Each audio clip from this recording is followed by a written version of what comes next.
up the blitz. Flag is thrown. There's your first down and a lot more for Demaryius Thomas. Swing and a shot by Freeman. Deep into the night. Back-to-back homers for the Braves. Blake Griffin will turn. Shoot a free for the win. Bounce. They go. It got the big land. They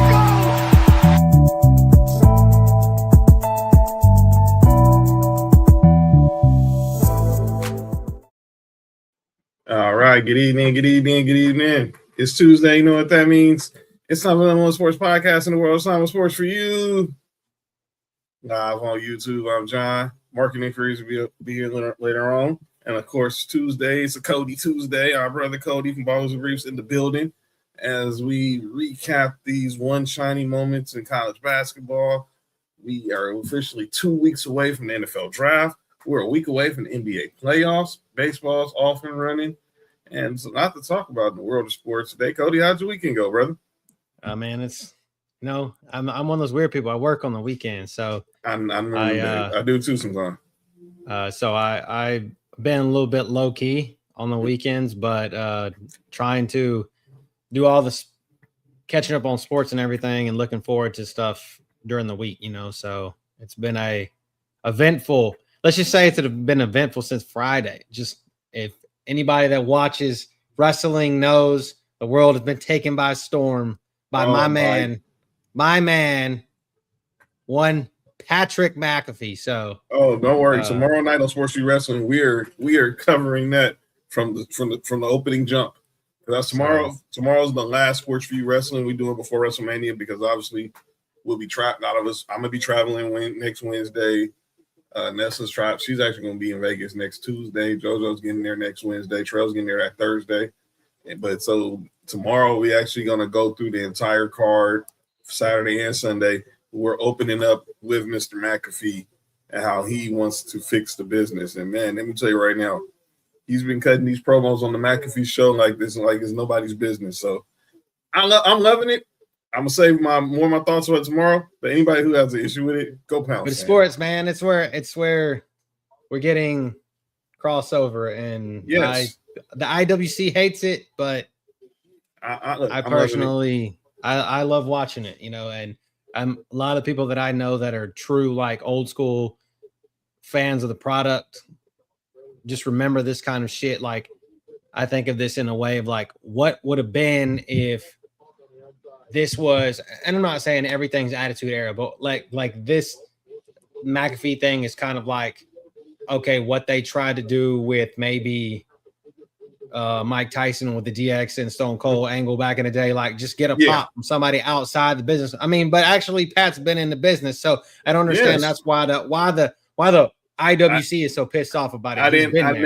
That's why I didn't understand either, because he's been doing this since NXT, so it's not nothing new. It's like my man George Sedano says on ESPN, everybody's mad at everything. That's all it was. That's what it was. Like, there's people mad at Lil Yachty. There was people mad at, obviously we know people were mad about Jelly Roll, but he's not even going to be on the card.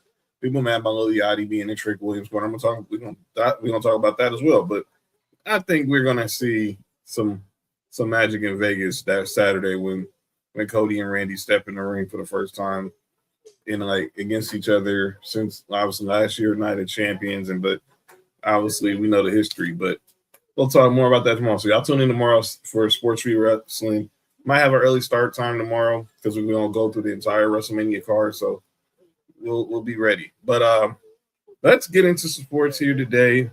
What up, Black Wrestling? What's good, brothers? Good brothers over there at Black Wrestling. Shout out to you. Before we get into obviously the main topics, I want to talk about something that's interesting.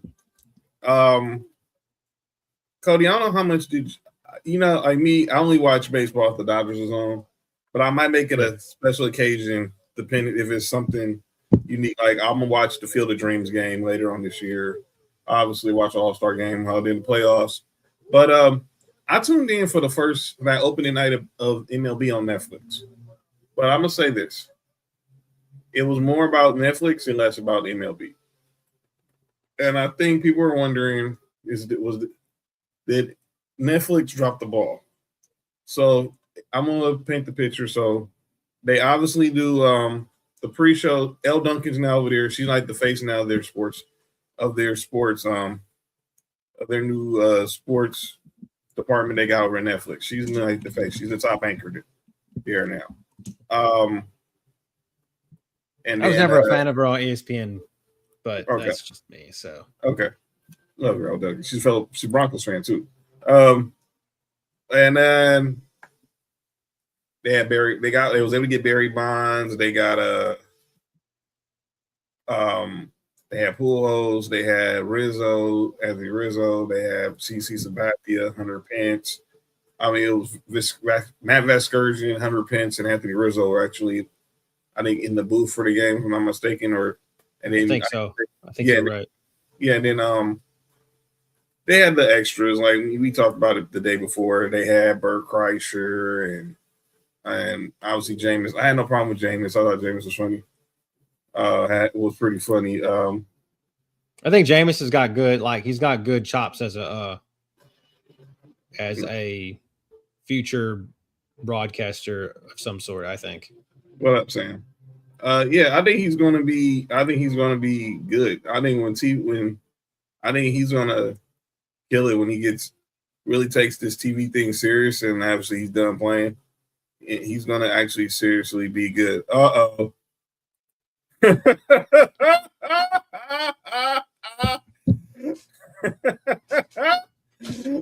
Just wait. You stay. Just don't go anywhere. Don't go nowhere. Just stay there. Stay here. Stay locked in, and you'll get what's coming to you. Okay. Right. What's your oath? So I'm going to say this. So I'm going to go back to what we were talking about this MLB on Netflix. Now they're also going to have a home run derby this year, and like I said, they're going to have the Field of Dreams game. So there was a lot of criticism, like I said, about how they pretty much took away from the game was secondary as opposed to promoting everything on Netflix. And like we were talking about Elle Duncan. She went on Pablo Torre's podcast and talked about it, and she got a little defensive.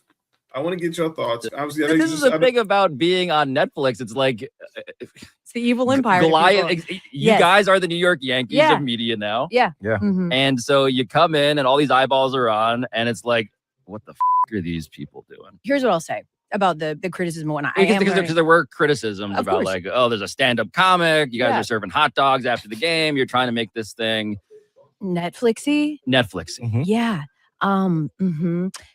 Like literally, that's what we told you from the beginning. So here's the thing, because there is feedback that's constructive, right? Constructive feedback is too many promos.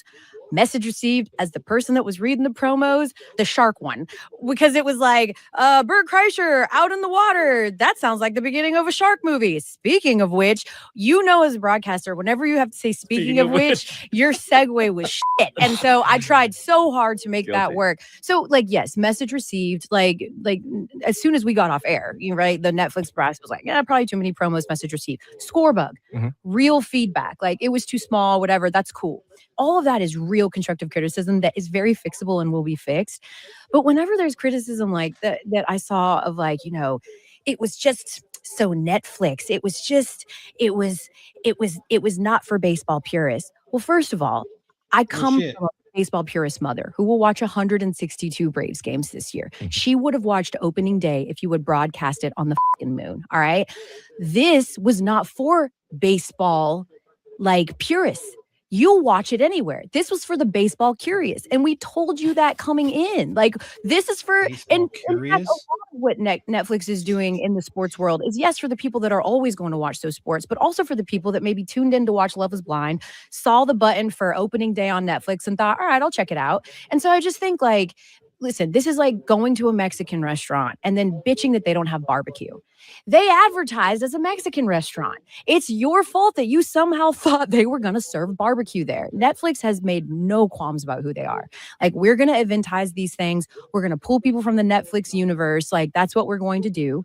Yes, we could probably save some of the promos, but you're telling me that no sports network has ever had a comedian on before? There's dudes who make whole careers out of doing sports stuff like that. And I'm sorry if you didn't like Bert Kreischer. I'm sorry he took up 6 minutes of your 4-hour viewing experience. So I just think if you're asking us to stop being Netflixy, if you're asking us to stop using Jason Bateman or John Cena to explain ABS or any of these other huge movie stars that every other network would love to have on their broadcast, ultimately asking us not to like be Netflix is just like not a thing that's going to happen. So I got to delete my tweet about the cabs and the lean back. All right. What you think, Coaster? I mean, and obviously, look, we've been talking about this all year, how the streaming has been taking over sport, is really getting into sports world, because obviously we're now on like year 4 going to be on with Amazon and Thursday Night Football. NBA's now on Prime Video. MLB's got Friday night games on Apple. I mean, soccer is on Apple, like MLS is on Apple. Right. And a lot of people felt she was being defensive. I personally thought she was explaining what it was. And I think everybody knew what it was, Tig, that Netflix, they over promote. I bring this up all the time. Terrell went to the Monday Night Raw debut on Netflix here at the Intuit Dome. It was not for the casuals. Now, the next week, when they did Monday Night Raw in San Jose, it was just for the casuals. It wasn't for the diehards. Now, the next week, yo, shut up, Tig. Shut up. Relax. Anyway, I was saying, for Tig over trying you're hating, I was saying was Terrell went to the Raw debut on Netflix at the Intuit Dome. It was more for the casual fans. You had the Celebrity Row, Hollywood, all that, junk there. The following week when Raw was in San Jose, it wasn't like that. It was more so for the diehards, people like us who are going to watch no matter what, because that's when you had like the women's Intercontinental title. You had Nessa. You had Penta making his debut. Obviously, they're building for the Royal Rumble. This wasn't a bunch of, The Rock coming out, John Cena beginning his retirement tour, Roman and Solo for the Ulafala and all that, all the big names out there, because obviously this is a big spectacle. And I think that's what L. Duncan was explaining. This wasn't the trying to get Netflix fans into converting into baseball fans. It's to make Netflix watchers curious to see will they go watch an MLB game if it's on Netflix more in the future. Yeah. So I don't understand why people. I mean, but like I said, people are mad at everything. I just wanted to get that thought, but I thought that was. It's the same argument. Like, I mean, with wrestling in general, with wrestling and sports, people have to make it something about them. Like they always want to cry and bitch and complain and moan and everything about what they want. I mean, it's just because they're miserable as shit. So I feel like that they just have to have something to argue and gripe about. So it is what it is. I felt like people think that we're not gonna get this. Like we're not, but we are. Like we're gonna have so much more of this. Like it's just what it is. Like, and this is also for baseball purists, but these same type people are the ones that I can tell you, I mean, I would say maybe 10% of all baseball fans watch all 162 games. Right. Like if you watch 162 games as a baseball fan, my God, I need to find out who you are so you can tell me why. I used to watch a lot of baseball, a lot. Right. But now I can't sit through maybe 30 regular season games and then the playoffs if we make it, like just because baseball is just not the same anymore. It's not as exciting. It's not the same as it was. So no shade to baseball players. They're great. They get paid a shit ton, but it doesn't keep my interest as much now as it did 20 years ago or even 25 years ago, when I was younger and used to play it and watch it all the time, but now it just doesn't. So I would personally rather watch UFL football where they're making 4.60 plus yard field goals and it looks goofy as shit out there than watch 162 baseball games. So I agree, because I think it's just, and that's why baseball's been trying their best to, do the add to with the pitch clock and the automatic strike zone and everything. You don't get me wrong. Going to a baseball game is way different than watching it. Oh, definitely. Oh, trust and believe. Trust me. You ain't got to tell me. I'm going to Dodger. Me and Sophie going to some Dodger games this summer. So she's never been to a Dodger game. So this is going to be the first time taking her to a Dodger game. So it's going to – I went last year for Dodgers Yankees, and you never be the experience going to a baseball game. And I get the experience of going to Dodger Stadium. And I know what everyone brings up, the fights and all that other stuff. I mean, you can avoid that. That's all I ever see. All I ever see about Dodger Stadium is fights. So, I mean, that's certain people. I mean, not everybody's out there throwing down. A lot of people, we're there watching the game and enjoying a good time. Go have a Dodger dog, drink a soda, or is it hot? Is it hot? Like, is it? Yeah. Are the games hot there? If you're going during a day game, yes. I try to. I mean, I don't like going to the day game, especially when it's like the 105 starts where the sun is just beaming on the field. I like going to the afternoon, maybe 4 o'clock game, or so like I went to Sunday night baseball last year, or going to like an evening game, depending on if it's like a 6 o'clock start, because now the game's probably be over by 8 or 9. But I'll still go to a 7 o'clock game. Me and Fat, we went when the Dodgers played the Guardians. Me, Fat, and our other friend Jamie, we went to a 7. First pitch was a 7-10 start. Me and Fat stayed until the end because it went into extra innings. So I'm trying to think about taking Kai to a day game like this year, like in the summertime when school's out, when she's got time. Right. And since I don't work during the middle of the week, so like a Tuesday or Wednesday when the Stros are playing somebody, I'm like, hey, here it is. Here's what baseball's like. You either like it or you don't. So yeah, you should go. Definitely, if you got baseball in your city, go during the summer. It is definitely an experience you don't want to miss. So shout out to all but they'll have, like I said, Netflix will host the Home Run Derby. They're gonna have the Field of Dreams game, so they'll have more chances to see if they can get it right on the broadcast side. Other news that broke during the week. This minor story, but we'll get to it. I need to know Fat's baseball team so I can shit on them too. Apparently, he's a Guardian. He's a Guardians fan. He likes. God. He still calls them the Indians, but Cleveland. I can get on board. That's the only team of all of his teams that I will actually give him any credit for having been a fan of. Yeah, Bears, Notre Dame football, Michigan basketball. He's a Clippers fan because he just obviously, but he grew up a Penny fan. Penny was his favorite player. So he was always a Penny fan. So Orlando, Phoenix. Is he from the Midwest?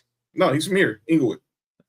The certain teams. Look, I've been knowing Fat since high school. Me, Fat, Mark all went to high school together. And as long as I knew him, only thing I knew was he was knew all his squad. I knew he was a Penny fan when we was in high school, but that's how we ended up meeting because we was talking trash about the Lakers and Suns on the bus.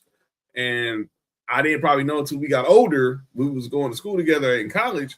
Going to community college together, that's when I found out he was a Bears fan. And I mean, I knew he was an Indians fan. I know he was an Indians fan because he always wear the Chief Wahoo hat. So, but he became a Clippers fan because obviously Chief Wahoo hat's one of the best looking baseball lids that's out there. Yeah, he still rocks it to this day. Sam, you got to where I was going to go with my next story. This story broke yesterday. Angel Reese is now a Atlanta Dream.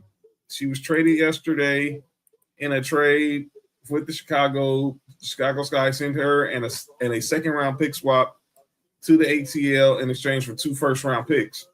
Now I don't know the whole questions in regards to how WNBA trades and the value of first round picks, but I'm wondering. And Candace, I see you there. Was 2 first round picks a little too much for Angel Reese? Now, I definitely see you giving up 1, maybe a second. She's gonna give you a double. She's gonna be a walking double. But if you're giving up 2 1s for someone who's gonna be the glue to a championship team and not the face of the franchise, I don't know. But like I said, I don't know how much do they value draft picks in the WNBA like they do in the NBA and the NFL. I know those picks are coveted a lot, but Yeah, she's not like 1A on that team, right? No, who is? Who's the number one? I mean, Griner's on that team, right? Isn't Brittany Griner on that team? But she's more like she's not more down the road. I forget the girl. She won the 3-point contest. Sabali. I think that's her name. Oh, I think she's the best player. And then, yeah, but not. She's going to come in and probably be like the third option. But she's going to give you double doubles in points and rebounds. Yeah, Ryan. Yeah, Gray. Yeah. Angel Gray and Ryan Howard are the top 2 players. That's who the top 2 players are for the Dream. Okay. So, and then she said Tahino's the 3rd scorer. So she's pretty much gonna be like the 4th or 5th option. So a lot of people say she's a female Draymond Green. That's a whole nother conversation. Oh, Alicia Gray. She went to South Carolina, right? She was like a 1st round pick, right? Yeah, Alicia Gray. She won the 3-point contest. Was it last year or the year before last? But her and Ryan Howard. Ryan Howard was the number 1 pick in the WNBA draft, if I'm not mistaken. But that's where Angel Reese in Chicago, it just didn't mesh. I know she probably wanted to be in the more flashier market when she got drafted out of LSU. She probably wanted to be in LA. I was shocked the Sparks didn't draft her, but they took Cameron Brink. Obviously, Cameron Brink was more of a more polished offensive player coming out of Stanford, but Angel Reese was a proven winner. But I was a little shocked they went that route. But I wish the best for Angel Reese as she's going into this new adventure. They said after the firing of Teresa Witherspoon, everything just went downhill from there. Barely, it was her, Camila Cardozo, and they just didn't put the right team around. That team was hot garbage. But like Candace said, her going to the ATL will be evolving. So they're a better overall team anyway, right? They had the third best record. They had the third best record in the WNBA last year. So and I'm sure like that team's probably and like I said, I don't know enough about draws, but like do you think that they draw a bigger crowd in Atlanta than the Sky did in Chicago? Oh, definitely. And this is coming out, and this is crazy because the Sky they won a WNBA title like a few years ago. But yeah, they're going to definitely be she'll definitely be a bigger draw in the ATL with that culture, with that fan base than she could ever been in Chicago. We're going to talk some NBA, some NCAA tournament in a minute.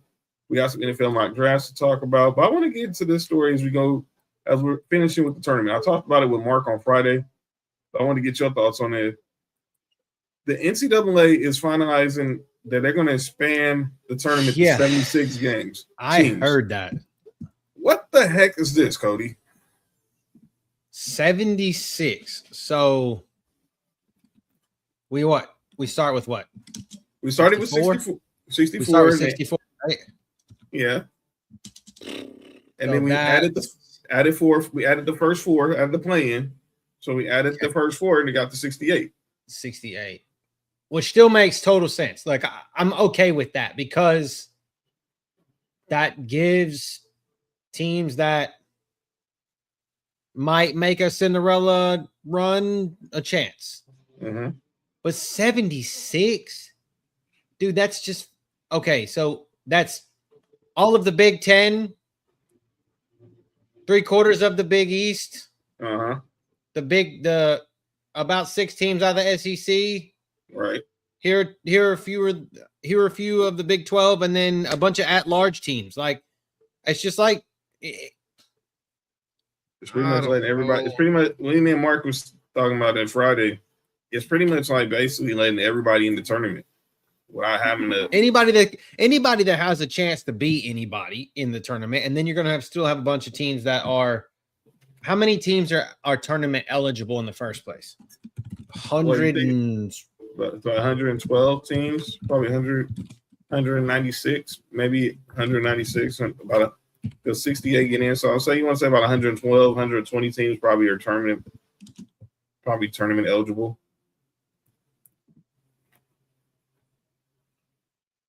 Yeah, and now they want to add 8 more teams. Not even just they just double from going from 4. They said we're gonna add 8 more teams. So basically the first 4 would be like pretty much the first round. It's like the round of 76 goes to the round of 64. That's just crazy, though. Like, that's just that adds 2 extra games on a team that possibly could make a. I mean, momentum is a thing, but Lord have mercy. And I get it. We just saw what Michigan did. Does momentum need anything? I think they're trying their best to try to keep mid-majors invested. Obviously, the Cinderella, because a lot of people was wondering, has NIL and the portal took out the feel of having a Cinderella in the tournament? I personally didn't think it did. Whoever's gonna, if you're good enough to get to the next round, you're good enough to get to the next round. But that's what a lot of people were feeling this year with the tournament. But this is too much. This 350 basketball teams in D1 that could theoretically make it to the tournament. No, and now you're at 76 of them. You don't need that. You don't need that. 350. Yeah, 350 plus it says. So I would just say 350 easy. That 361 schools actually full of 31 division that could go into the tournament. Yeah. That makes zero sense. Zero sense. I wanted to show you this. Me and Mark had this interesting debate, and he's going to walk in a little bit, and it will get 21%. Let's just say this. That's a 21%. 21% of the teams in college basketball are eligible for that tournament. Nope. No. That's too many. No can do. I'm sorry. That's an abomination. So I want to ask you this. So me and Mark had this little fun with the crowd. This is something we might be discussing in the future, if you get my drift, Cody. And I saw this on Twitter, and it asked which one of these eras would win. And look, the silent generation, me and Mark was like, how are you stopping that guy right there? And how are you stopping that guy right there? I don't care who anybody on this team's having. Kobe's my favorite player, but I still trying to figure out how are you stopping Kareem, Abdul, Jabbar, Lou, Alcindor, whatever you want to call him at the time, and Will. There's no chance. None. I like the baby boomer scene with Barkley and Olajuwon, Magic, MJ, Bird, of course the Gen X scene. I lived it.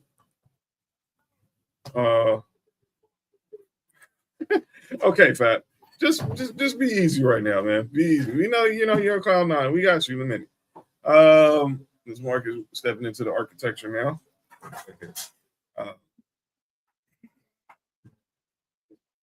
But I wanted to get your thoughts. Me and Mark clearly said the silent generation team was the winning team. What you think? What you think, Cody? Well, I mean, like you said, who's going to stop the 3 big men there? I mean, Bill and Kareem and Mr. 100 points.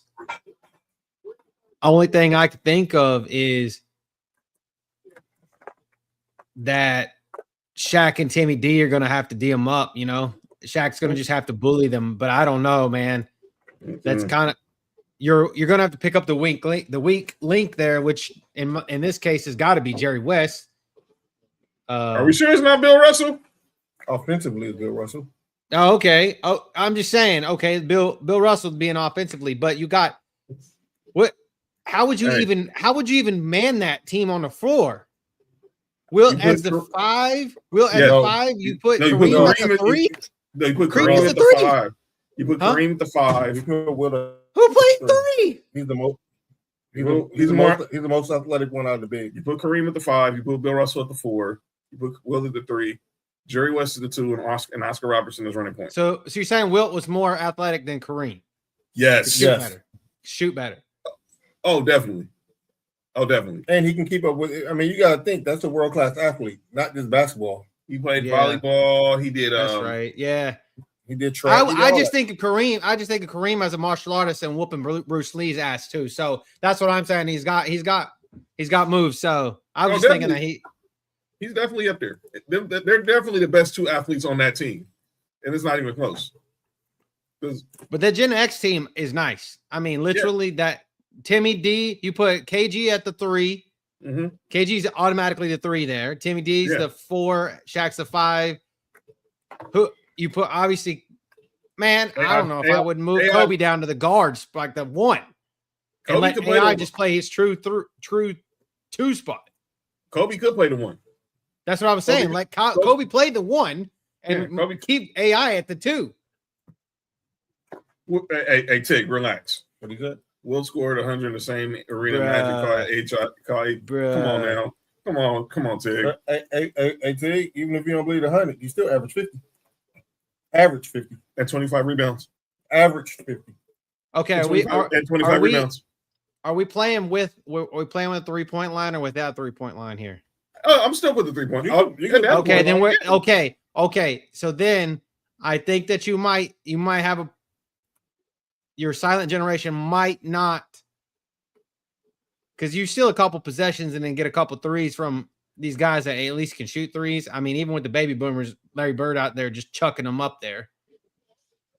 I'm just saying you end up out possessioning wise, steal a possession here and there and then get a 3 where they're only going to get a 2 because these dudes aren't shooting threes. That's cool. That means that team won't lose by 50, they'll lose by 40. That's cool. That's funny.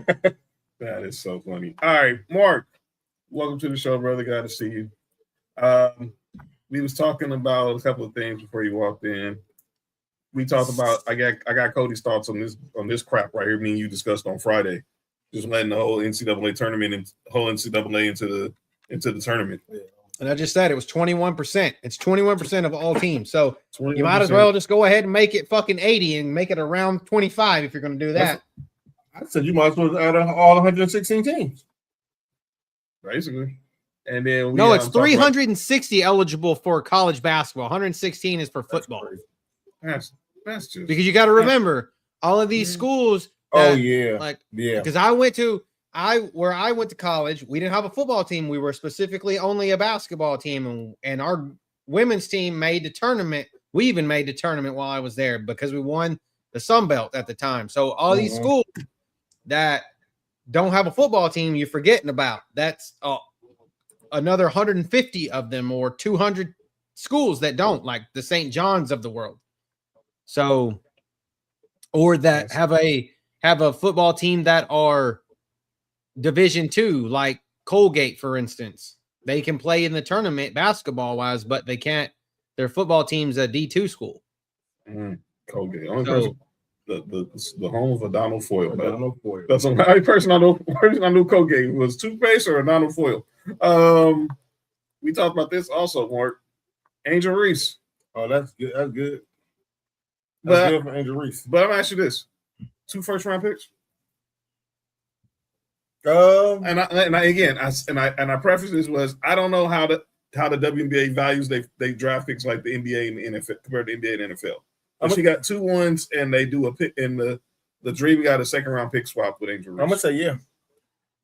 If you a team dog, and you know that this team can, Angel Reese can help you get you over that hump to put you in a championship contender. Dog, you got to do it.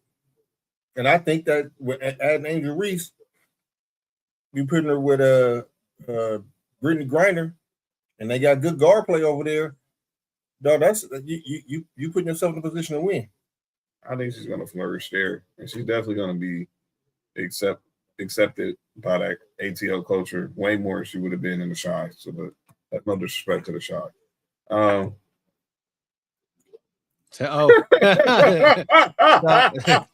That's a Tig, but that's hilarious. All right, now here you go, Tig. Just so you know. Hey, send that to McAfee. He's gonna need that. He's gonna need one of them next week when he's in Vegas. Sam, what up with it? What up, Sam? Let's get to some more stories. All right, now let's go ahead and get into y'all want to go NBA or I want to go get the college stuff out the way? College stuff because somebody's waiting on the apology. Oh yeah, he's here. All right, so let's go. All right, let's talk some college basketball. Congratulations. I'll be right back. Yeah. All right. Yeah, we got. Yeah, Cody has something in store for the show. But yeah, let's go ahead, Mark. We have a new women's college basketball champion. The UCLA Lady Bruins get their first national title in school history. Lauren Betts was the most outstanding player. Corey Close, longest coach to have to wait till she get her first national title, waiting 15 years as the coach of UCLA. And now, obviously coming based off what happened last year with them getting rolled by UConn in the Final Four, they came back together. They brought a team. They brought some players out of the portal.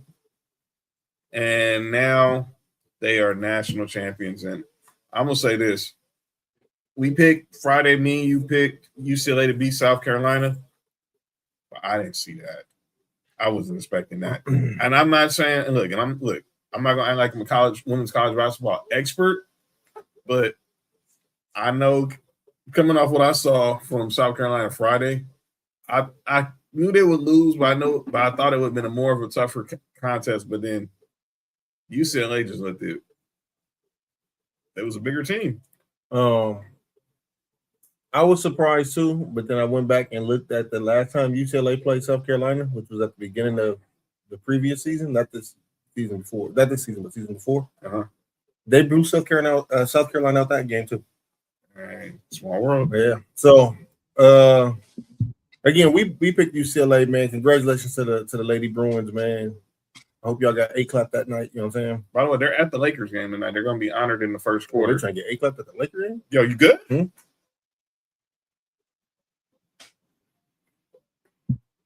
Yo, you're trying to get A-clapped at the Laker game?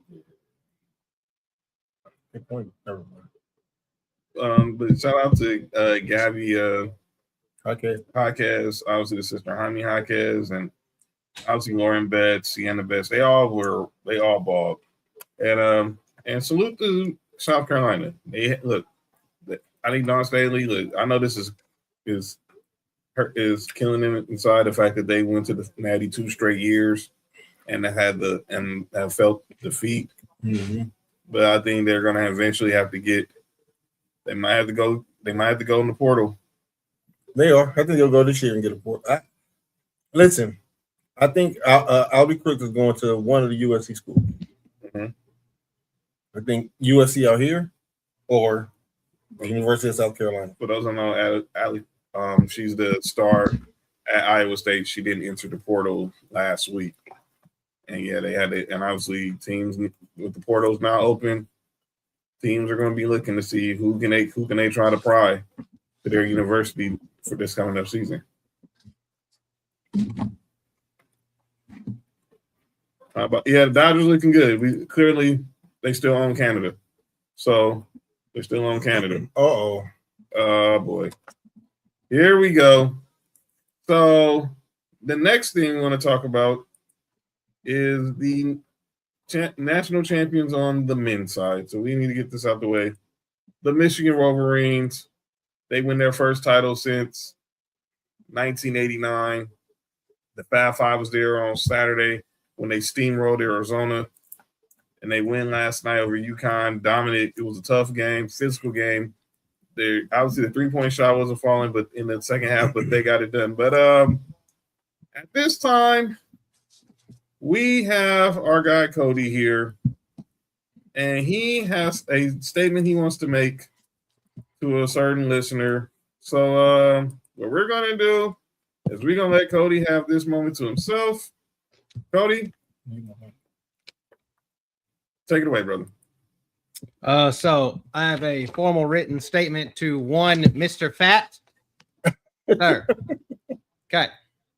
I, Cody Worthing, dear Michigan fans, including Mr. Fat, I, Cody Worthing, would like to formally apologize for picking against the Michigan Wolverines in the men's NCAA tournament.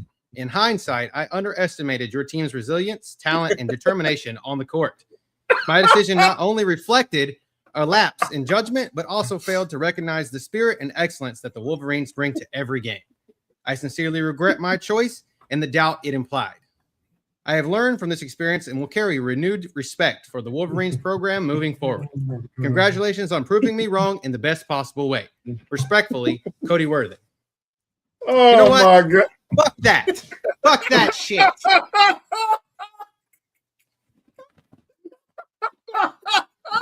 Fuck that. You know what? I ain't apologizing for shit. You think you pulled off that win without me? If it wasn't for me calling your damn Wolverines out and saying that they were the only #1 seed that wouldn't make it this far, you wouldn't have won shit. So you guys know it. You know it. Everybody knows it. It's me. I was the reason you won, so I should be the champ. I'm the champ. I'm still the winner, and you suck. Oh, my. StreamYard, please. Oh, no, man. Fat. Oh, man. If I know Fat right now, he in tears right now. Oh, no, that's funny. That was good. Rock, Cody, man. Man, that was funny, man. Man, Sorry. That was dope. About that all day. If it wasn't for me, Michigan would have never won. Oh man, oh man. But then he came, Cody. Then he came with the gunshots at the end. Oh man, the tears. Wrote the whole statement, everything, and then got all the way done with it and was like, nope. I'm saving the business. Saving the business. Oh man, thank you. Shout out to Cody McAfee in the building. I'm saying. I hope StreamYard. Oh please, StreamYard, y'all. Oh man. If not, I will. If not, I can clip it on. We can clip it off of YouTube, and then we can just put it in. All right, man. So after that, forgot I had the black hat on instead of. After the hilarious. All right, but yes. But speaking of champions, let's get back to. Oh man, that's hilarious. That was great. Again, congratulations to the Michigan Wolverines. Yes, they are your national. Yeah, champions. for real. Fact, like, no shade. I just overlooked them for real. Like I didn't trust them at all, and it blew up in my face. I will be the first man to say that shit. Also, what came from this game was coaching really matters in college basketball. Yeah. We seen Elliot Cadeau as the North Carolina point guard. When he was there, he couldn't shoot. He was a turnover machine. And now he was the most outstanding player in this tournament. So shout out to him, man. All right. Yes. But the thing is like, isn't this team? We expect these dudes are NBA bound, right? I think the only one that might be leaving is Yaxel. Oh, Fat, be quiet, man. But oh man, Yaxel's probably take your victory lap. Take your victory lap. Okay, Fat. No, he had one day. I'm just gonna say this one more heel remark, and I'll stop until football season. No, get it in now because you're not gonna win a Super Bowl and you're not gonna win a Natty. Oh boy, that's the one where I don't want to be around Fat. This was wild. But if Notre Dame or the Bears ever won, I'm not talking to this dude for like a month. No, I might not go talk to this dude till we go to Vegas because I ain't gonna want to hear it. But speaking of coaching and coaching matters, there was some coaching news in the world of college basketball, and it pertains to, and me and Mark have a vested interest in this news. Michael Malone, the former coach of the NBA champion coach of the Denver Nuggets, is now going to be the head coach of me and Mark's North Carolina Tar Heels. Drew Timmy playing point guard? I mean, we have no LeBron, no Luka, no Austin Reeves, no Marcus Smart. Who else we going to have? I mean, we had nobody. It's pretty much DeAndre Ayton, Luke Kennard, Jake LaRavia in the G League right now. You better go get Magic. All right, John, go ahead. But yeah, I hate that dude too. But yeah, Michael Malone. Who would be worse if I? Nah, I can't. No, Ted, don't do that, man. Nah, Nick will be way worse. No, he won't. You sure? Fat? Who will be worse? Notre Dame? No, Fat with Notre Dame would just Fat be with Notre Dame. Maybe I'm just speaking as a Lakers fan. That's Fat why. With with Notre Dame would be he'd be unbearable. Yeah, he would. I think so, probably. I mean, Notre Dame fans, you already know how they are. But let's get to this story. Look, I know our boy Bass hit up our group chat and he just said Michael Malone. And I was trying to figure out, wow, is he going back? I sent it to you. And Cody sent it first. Okay. So I didn't see it because I was on the phone at the time. So when you said it, and I was like, Michael Malone, I'm like, he's going back into coaching? And I'm like, no. I'm like, because I was watching the McAfee show and he was talking to Coach K. He was talking to Coach K, and they were just talking about Billy Donovan, like that exact moment. And I'm like, okay, they're like waiting on Billy Donovan. He's about to be the UNC coach. That's pretty much a shoe-in. And then Pat says, hold up, we're going to break some news really quick. And Adam Schefter, of all fucking people, broke this news. Yeah, I'm like, what the heck is this? I'm not trying to crap on Michael Malone. I know he's a good coach. Look, you ain't gotta tell me I dealt with this dude as a Lakers fan. He made my life miserable. I was after 2020, but he's a good X and O's guy. He's a tough coach. Is that going to transfer to North Carolina? He knows what it's like to deal with expectations, being around the championship culture. But he's not knowing what these expectations are. And Mark can tell you, sometimes Tar Heel fans can be unreasonable. Very unreasonable. And look at I would have thought, like Mark brought up Friday, he brought up Jerry Stackhouse. I still brought up Sean May. Coaches who are familiar with the NIL, with the structure of NIL, with the portal. But he said he's going to get the right staff around him that's going to show him the right ways of getting these things done. I was reading yesterday on the North Carolina Twitter page yesterday. They said the staff he's building around is focusing on high-end recruiting. Definitely. And they're getting they didn't say who it was, but they said they're getting a recruiter from a high-end program. They're going to need it. So hopefully that helps with do they have Jokic? No, we don't have a Jokic at North Carolina. Trunks. We don't have a Jokic here. And as soon as he got announced as the coach, we have 4 people going to portal. Yeah. I'm just saying this was my thought on this. Is like UNC. Bubba's the athletic director, right? Bubba Cunningham. Bubba Cunningham. Yeah. Cunningham, right? So I believe this in my heart of hearts that UNC is trying so hard to make their athletics, like their two sports, too big two out of the big 3 sports, a professional organization. Like it just sounds so much like that. I mean, obviously you got Belichick and Michael Lombardi running the football team, Michael Malone and whoever they hire as the general manager of the basketball team, which I'm sure they'll do that because of the structure. Yes. They'll do that. And then, of course, like in football, you've got Petrino, who did time in the pros and has been a really successful college coach. I really feel like that's kind of what they're going to do. I would say both sports are going to do that kind of same thing and make this a professional organization and try to teach these kids, and I say kids because that's what they are, these kids how to be pros. Literally, they may not – UNC football is further away from winning. I would say further away from winning a championship than the basketball team. I just feel like the basketball team just kind of starts higher, but like it teaches them to be a pro. And I feel like that's kind of what this program wants them to do. And I feel like bringing Michael Malone in, okay, you've been a championship winning coach. You've been around the NBA for a long time. What does it take for these guys who can essentially come in here at 18 years old, 17 years old, and leave at 19 and go to the pros? They're like, ready.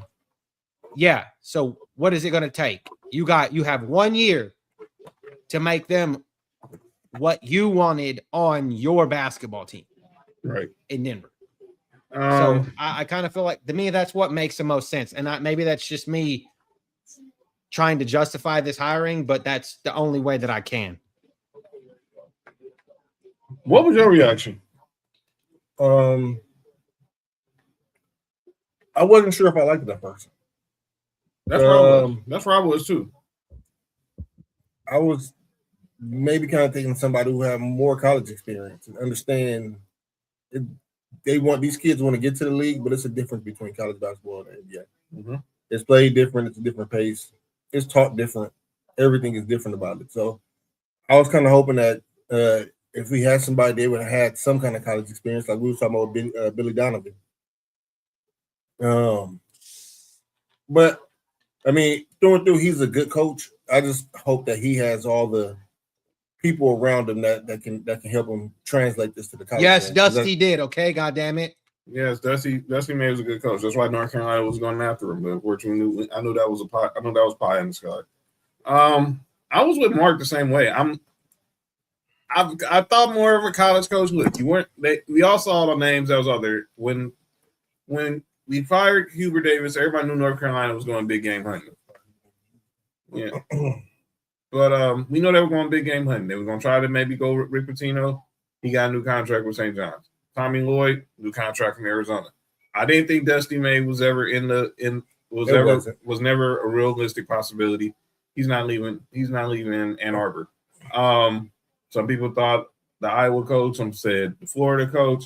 I said the whole time, Billy Donovan is sitting right there. The Bulls ended up that same day blowing out their whole front office.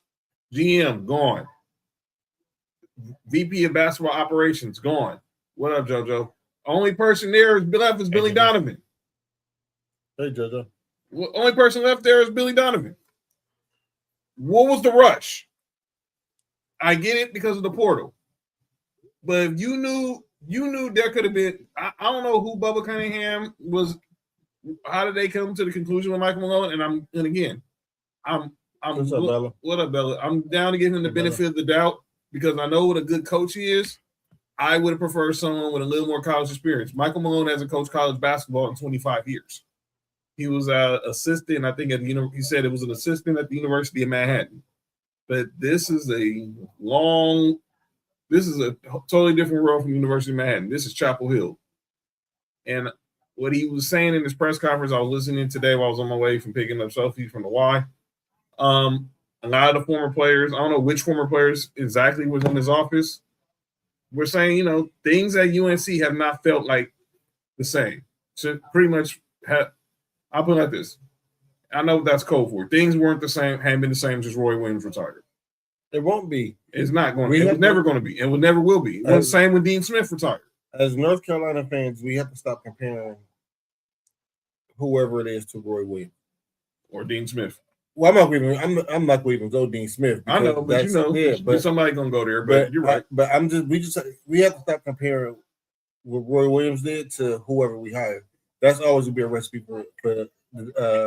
It's the same argument I would think like that Alabama fans need to do with Kalen DeBoer and Saban. Yeah, I mean, I saw that this kind of the same argument. Like I saw this today. Like again on the Pat McAfee show, they were tooting the horn of the Big Ten, right? The Big Ten. The Big Ten's won 3 or 4 consecutive college football playoff games against the SEC. The last three national champions have been the Big Ten or whatever. But and like 4 of the 3 games that they had won were against Alabama, and they were against Kalen DeBoer's Alabama teams, not against Nick Saban's Alabama team. So like the same argument. Like these aren't the same teams that they were under legendary head coaches. They're not. It's just the same colors on the jersey, right? These aren't the same teams. They're not prepared the same. They're not done the same. So stop fucking comparing them. Yeah. We dealt that out here after Pete Carroll left to go back to the NFL, and I know a lot of USC fans, and they was trying to find the next peak. That's why they kept going back to Lane. They would go to Sark. They weren't going out there trying to find the next best coach. They was going there trying to recreate something that you just couldn't recreate at that time. That was a moment in time. That was a moment in time you cannot recreate. Cody, me and you talk wrestling all the time. There's people who want to recreate the black and gold era in NXT. That's never going to happen. That's never going to happen. They recreated Undertaker. Stop it. Oh, but we're gonna. But you can't recreate, like, even with the Lakers. Even though we got LeBron, we can't. Even it's not Kobe. It's not Kobe. It's not even with Shaq and Kobe. It wasn't Showtime. It was the Magic and Kareem. Yeah. Even the Bulls been going through this, trying to, even with D Rose, trying to find, still living in the ghost of 23. You can't have that. You can't keep trying to do that. And every dynasty goes through this where they feel like they're one move away from getting back to being at that prestige, but it's more 4, 5, 6 moves away from being back in that prestige. It's just kind of like you have to go out and not saying this in a bad way, but out with the old and in with the new, and just embrace the new and move on with your life, because you're never going to be that same. It's never going to look the same. Even if you do win 6 titles in a row or 5 titles in a row or whatever it is, you do 3-peats here and 3-peats there. It's not the same team. It's never going to be the same team. You can still love that team that was great back in the day, but it's not the same. And it's not the same team. It's just never going to be the same team. Never will. And that's how you said whoever it is up in failure by comparing them to who you have as a high level, you know what I'm saying? Because your standard, they're never going to meet your standard. It's just not going to be. So you're going to have to move your standard aside and give that person a chance. And if they suck, they suck. Move them. They'll move out, and then the next guy will come in, and you'll have a chance. Like, unless you just know for a fact they're a lame duck from going in, which I would say 9 times out of 10 you could kind of. Like, and for me, like for the Texans, David Culley, we knew he was a lame duck. We knew he was a lame duck. He was just going to be a lame duck coach. That's just how he was. We didn't think Lovey was going to be a lame duck, but he ended up being a lame duck too. So, yeah, shout out to Domingo. Saw him at Monday Night Raw last night, and sitting on the same row with Bun B. So shout out. Speaking of coaches, I'm glad Cody's here for this. We're not done with this topic. Oh, we're not done with this topic. Y'all thought me and Mark went score turf on Friday. Oh, we were not done talking about Geno Crybaby Auremma. Oh, God. No, we're not done with this, bro. So y'all remember what happened Friday. Geno Auremma. Geno in his 80s.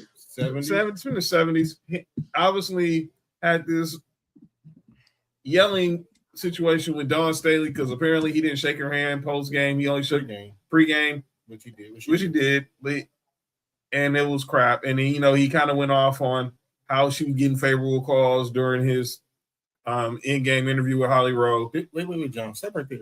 Did you see that play where he was talking about where the girl jersey got ripped? Yeah, her teammate ripped it. No, she ripped it herself. Right. What is this man talking about? Oh, Trunks, you didn't see the story. So let me rewind to Friday, Trunks. So we all know South Carolina defeats. Pull Geno down because he can't see y'all. Okay, good. Here I go. Yeah, don't ever put Geno up on the screen anymore. There you go. Okay, cool. So here's the deal. So for those who don't know the story, Geno Auremma, South Carolina beat UConn in the women's Final Four on Friday. Geno Auremma's walking down. It seemed like, and him and Dawn Staley have some words, and eventually the words did not look like they weren't. It was very hostile. Come to find out, we just said he claims that Dawn Staley didn't shake his hand pregame, which was false. He only shook her staff's hand. Yeah, you don't. Yeah. We learned you don't mess with North Philly. Shout out to Dawn Staley. But and like I said, during the game, during his in-game interview, he was talking about how he's getting warnings for being a little tyrant to the refs, but Dawn Staley can say whatever she wants and this and that. And then when the game was ending, Geno just walks off the court. He pulled the Pistons against the Bulls like a female and walked, no disrespect to ladies, but like a little kid, and took his ball and went home. And then he puts out this weak apology saying he apologizing to the entire South Carolina coaching staff. No, Geno, you didn't offend the entire South Carolina coaching staff. You offended Dawn Staley. You didn't get into it with any of her assistant coaches. You got into it with her, and you tried to undermine her. And she had to keep answering questions about this because of your weak statement. The fact she's saying that she's getting 800 calls and texts about what Geno said and this and that. And I got to give Dawn Staley credit because after South Carolina took that beat down, she kept the main thing. This is supposed to be about UCLA right now. They're the champs. We lost. I'm not trying to talk about Geno. Now her and Geno did have some exchange. I ain't showing those statements. We know who was in the wrong. Y'all saw it with your own two eyes. We saw who was in the wrong. And this ain't no surprise when it comes to this man. Trunks. And John, I don't know if you heard this, but I was watching an interview with what's her name on that be doing the women's games. She was Andrea Carter. Oh, Janae, and I don't know if she was talking to Candace Parker or they were watching Candace Parker have another interview with. What Janae was saying was the way Dawn Staley is building up South Carolina program is built up like Tennessee, how Pat Summitt had Tennessee. Yes. And we know Pat Summitt and Geno beef with each other. And they saying that the beef is coming out because he sees that similarity in her. Pretty much. And I'm gonna say this: RIP to Pat Summitt. And fuck Geno. It's Pat. We team Pat Summitt over here. All nation, y'all know what it is. And Rebecca Lobo, what made it even worse for me, you had Rebecca Lobo, one of your greatest players that you ever coached, pretty much say you were in the wrong. That I told you right there. But like I said, Dawn Staley handled it with grace. She handled it like a G, North Philly, and moved on. And now she got to focus on trying to rebuild this program. She handled it like an auntie would, pretty much, which she is, which she really is. She's trying to focus on how can we not get back here and lose another year. They've now been to the national championship 2 straight years and have gotten, and it's been one-sided losses. And this is a woman who's won 3 national championships as a coach. She's a Hall of Famer. She's led Team USA. She's pretty much a role model for these young girls out here, especially those who watch Dawn Staley growing up playing basketball at Virginia, playing in the WNBA with the Charlotte Sting and the Houston Comets. Shout out to you, Cody. And obviously coaching at Temple. She coached now coaching in South Carolina. The female Jason Kidd. Yeah, if I never seen any highlights of Dawn Staley, go do your homework. She was really that girl when she was doing her thing in the WNBA in the 90s and the 2000s. So, but this was a bad lift for Geno as per usual. But this ain't no surprise. Whenever he gets embarrassed, he wants to take his ball and go home. He's a good winner, but a sore loser. Yeah, this is part of his legacy. It's part of his legacy. It's not you coaching the Maya Moores and Tarasis and the Sue Birds and all that's all gravy and all. But when it comes to you losing, you lose like you can't take losing well. And you notice every time they enter the Final Four undefeated, they lose. Mississippi State, Notre Dame, and now South Carolina. South Carolina loss was just the worst because the Mississippi State game was at the buzzer. The Notre Dame game, Arika Ubawale hit a shot with like 1 second left. And they got punked by South Carolina, period. Goes back to how he treated Pat in his younger games. So much respect. Yeah, he definitely. This is definitely gonna be his. This is definitely gonna be his what people remember him by. Obviously, he's gonna be remembered for his wins and championships and all that. But this also is gonna be forever part of his resume. What'd you think, Cody? I agree 100%. I mean, he's just a big ass fucking crybaby. Just take in the words of what the kids would say, you fucking boomer, just take your loss and go on. Like, that's just take it and go home. Like, you lost. It is what it is. And you feel embarrassed because your team lost by double digits to a coach who's building. I'm not going to say a dynasty. I'm not saying that because she's not won a lot. I mean, she gets so far and then she kind of chokes a little bit, but I'm saying has a dynastic run with her college, right? Like she's building a program and it's one of the programs that a powerhouse program, and you're afraid of that. Just be honest. untuck your balls from between your legs and just be honest that you're scared of South Carolina and you got beat by South Carolina and you just cried about it. That's just what it is. He just feels sorry.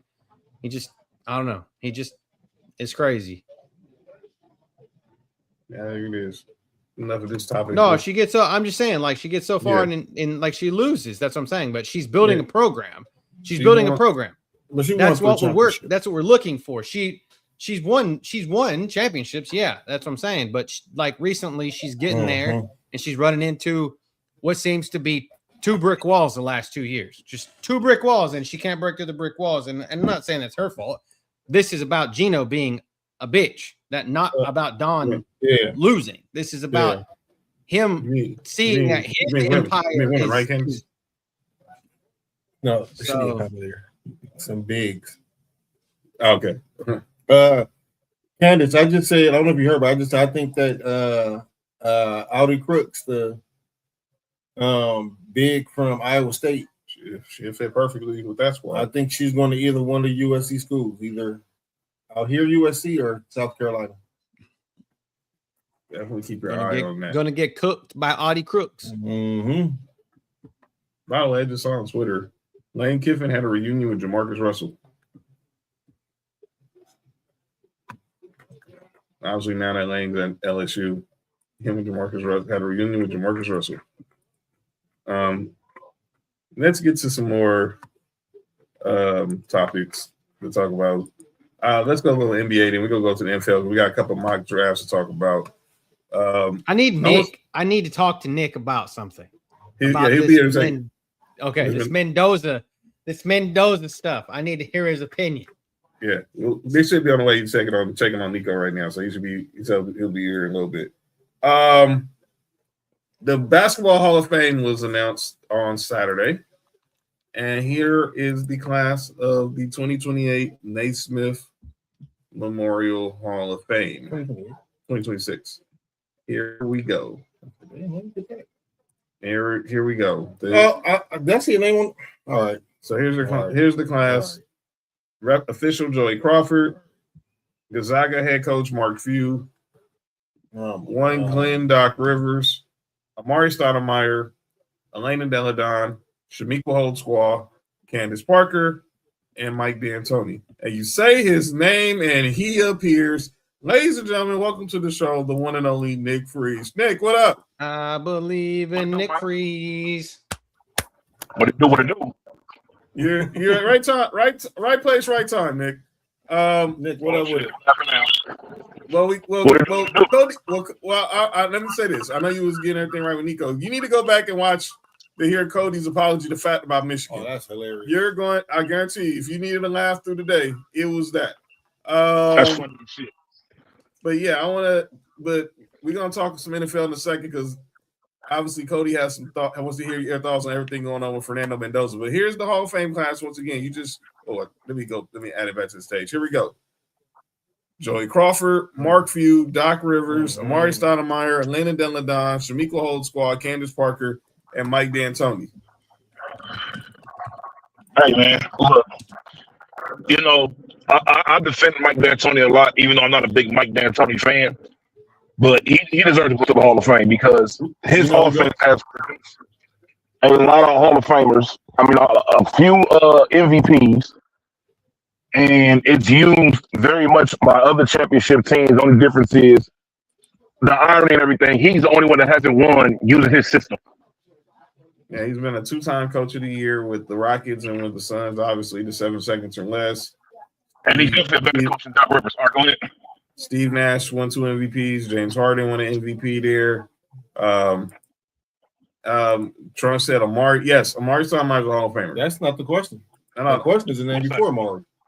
The question, the name before Amari is that guy. Oh yeah, he's gonna call no names too. Who's gonna call no names? Oh shit. Glenn. Yeah. Oh Glenn Google me Rivers. No, that he'll be on calling our names. And he's going into the Hall of Fame as a coach. And look, I'm gonna talk more about Doc Rivers on calling out names because currently y'all watched Sports for You in the early days. Y'all know Nick's a Clippers fan. He's told us He tried to tell y'all. We've been trying to tell y'all. Doc Rivers is overrated. Yeah, he's overrated. I agree with that. I mean, I was a Kevin Garnett fan, so I watched a lot of Boston, so I agree with that. He was overrated. And look, go back to Orlando. He won the Coach of the Year. We all know that should have went the field, but they weren't giving it the field because said Cody on calling our names too, punk. That's funny. Hey, look, look, the whole thing with Glenn Rivers is, I understand in Orlando, that team wasn't expected to like do anything like absolutely at all, and they extremely overachieved. Mm-hmm. So I can understand that. Like you said, that should have been a Fields Award, but you know, the greats never get the amount of awards they deserve because there's no way in the world that Michael Jordan should only have he has 5 or 6 MVPs. Yeah, 4. LeBron has 4, and MJ has 5. There's no way either one of them should have that low of amount when they were that good for as long as they were. That makes absolutely no sense. And there's no way Shaq should only have 1. There's no way Kobe should only have 1. It's crazy. The only one who only got multiple out of that era was Tim Duncan. I mean, Steve Nash, but Tim Duncan was out of like the dogs who like deserved it. He was the only one that was able to get multiples. The first one was Jason Kidd for sure. I'm not even going to. The 01, 02, that was Jason Kidd. Tim Duncan won it at 03 though. He won it at 03. But the year before, I was J Kidd.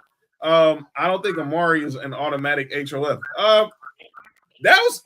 Let me say this. We had this top. This has been a discussion, but like Nick said, if you go there and you know how much I love the guy, go look at Amari's stats and go look at his accolades and go look at Pau Gasol.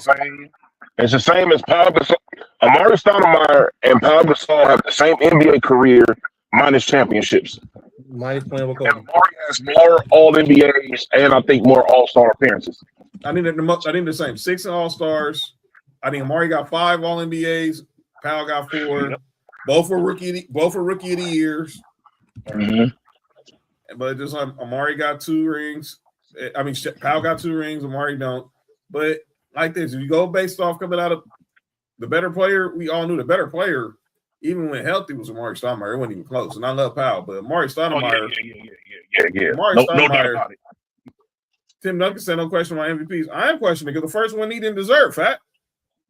That was Jason Kidd. I'm going to say it.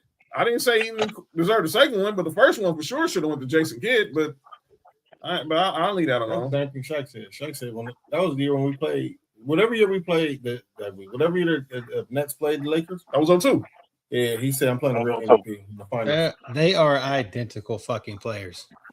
I did not know that in a roundabout. I mean, I watched Amari a lot when he was with Phoenix, right? But they were fucking identical players. Like I'm looking at their regular season, they were 14-14 against one another. Amari is 6-4. He's 6-4 against Pau Gasol in the playoffs, and basically it's just 400 games difference. And a lot of that was because Stat was injured a lot. That was them. Yeah. Look, even when he went to the Knicks, his knees were already shot when he went to the Knicks. And his eyes were getting bad too. You know, like that's when he started wearing shit. That's when he started wearing the goggles. Yeah, yeah. JT is pretty much a Spider-Man meme. If Powell's in Amari, exactly, and he should be. I'm shocked Blake Griffin didn't get in first ballot. Me personally, but that's a whole other conversation. I wanted him to win on the Knicks. I think he would have won if they would just sign LeBron, but that's a whole other conversation. I want to get to the ladies on this list, though. I want to get to the ladies on this list. I wish the Big Three would have formed 1 year later in ball. Oh, my God. The Doc Rivers on his way of being fired. He was. And then they get KG because obviously Kevin McHale wasn't going to deal with the Lakers. So that's the only reason why it happened. Let's be real. KG should have been a Laker, but Jim Buss didn't want to trade Anthony Bynum. but I'm gonna leave that alone. You didn't know that? Did you just say? Jim Buss didn't. No. Don't whisper. Say it louder so I can make sure I heard that. Jim Buss did not want to trade Andrew Bynum for Kevin Garnett. That's wild. I would have.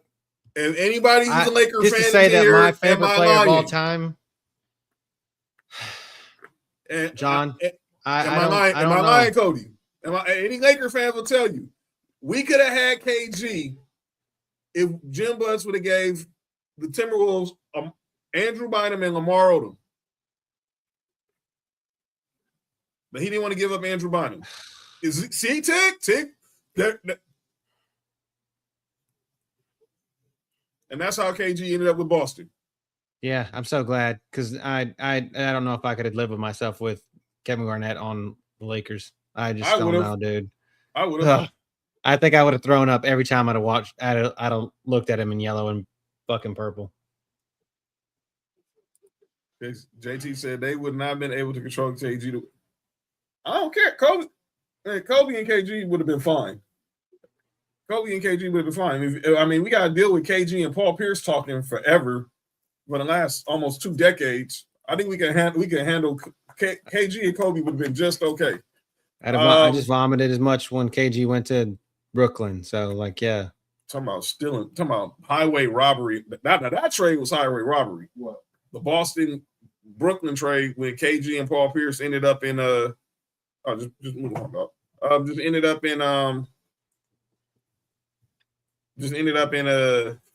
in Brooklyn, and Boston got all them picks, which ended up turning into Jason Tatum and Jaylen Brown, and Zion. It wasn't nothing to control around KG. He would have been all right. He would have been good. He would have been good with the Lakers. But I want to talk about the coaches. Mark Few, he was a good coach at Gonzaga. Just still never won. We already talked about Doc Rivers. We talked about D'Antoni. But I want to talk about these ladies. I'm gonna start. Let's start with these ladies. Elena Deladon was a walking bucket. A walking bucket. Whether it was when she was originally at UConn, but she transferred to Delaware when she was with the Mystics. I think she was with the Sky first before she ended up going back to the Mystics. She was drafted at the Sky, right? She was drafted with the Sky, and then she traded the Mystics, and obviously she went back to help take care of her sister. She was a walking bucket. I mean, right. Walking bucket. Yes. I said what you said, right? I was agreeing with what you said. Right? Yeah. Yo, you good, Nick? Yo, Nick, you good? What? Yo, what's wrong with your boy, man? All right. They were picking out drapes and carpets, man. Come on. Y'all insane. Hey, yo. All right. They're looking for a person rug. Shout out to him. Shout out to the Persian rugs. Not the Persian rug. She lies like a Persian rug. They got a new DeAndre Ayton. Hey, Sam, you all right? Nah, man. That's Mark Williams. That's the one that the Lakers supposed to get? Yeah. Damn, he went to another team and Dalton Connect still not playing. This is crazy. Yeah. Rob Pelinka, yeah. Dumbest thing Rob Pelinka ever did. Crazy. Yep. See, that's why I want to play Houston. Look at this. That's why I want to play Houston. Even without Luka and Australia, I think we can beat Houston. This Houston team is trash. John. Yo. I understand what you're saying, but if y'all got to play them in a 7-game series, they got too much talent for y'all. And I'll still take my chances with LeBron over KD because clearly I don't trust nobody else on that Houston team. I mean, besides Thompson, I don't trust nobody else. We don't got at that Thompson level. I mean, I ain't say they were better. Google go crazy against DeAndre Ayton. I still think they'll lose. He went crazy last year against Golden State and they lost. That's Golden State. You talking about the Lakers? Man, he still lose. I still don't trust him. But talk about Shamika Holdsquaw. She holds balls. Shamika, don't disrespect her. Shamika Holdsquaw. First of all, how the heck is she just now barely getting in the Hall of Fame? Number one. Hold on. Hey, the Brooklyn trade is way worse. At least we got niggas that were good at the time. They got a bunch of old niggas to sell tickets. The Brooklyn trade was worse than that. The Clippers.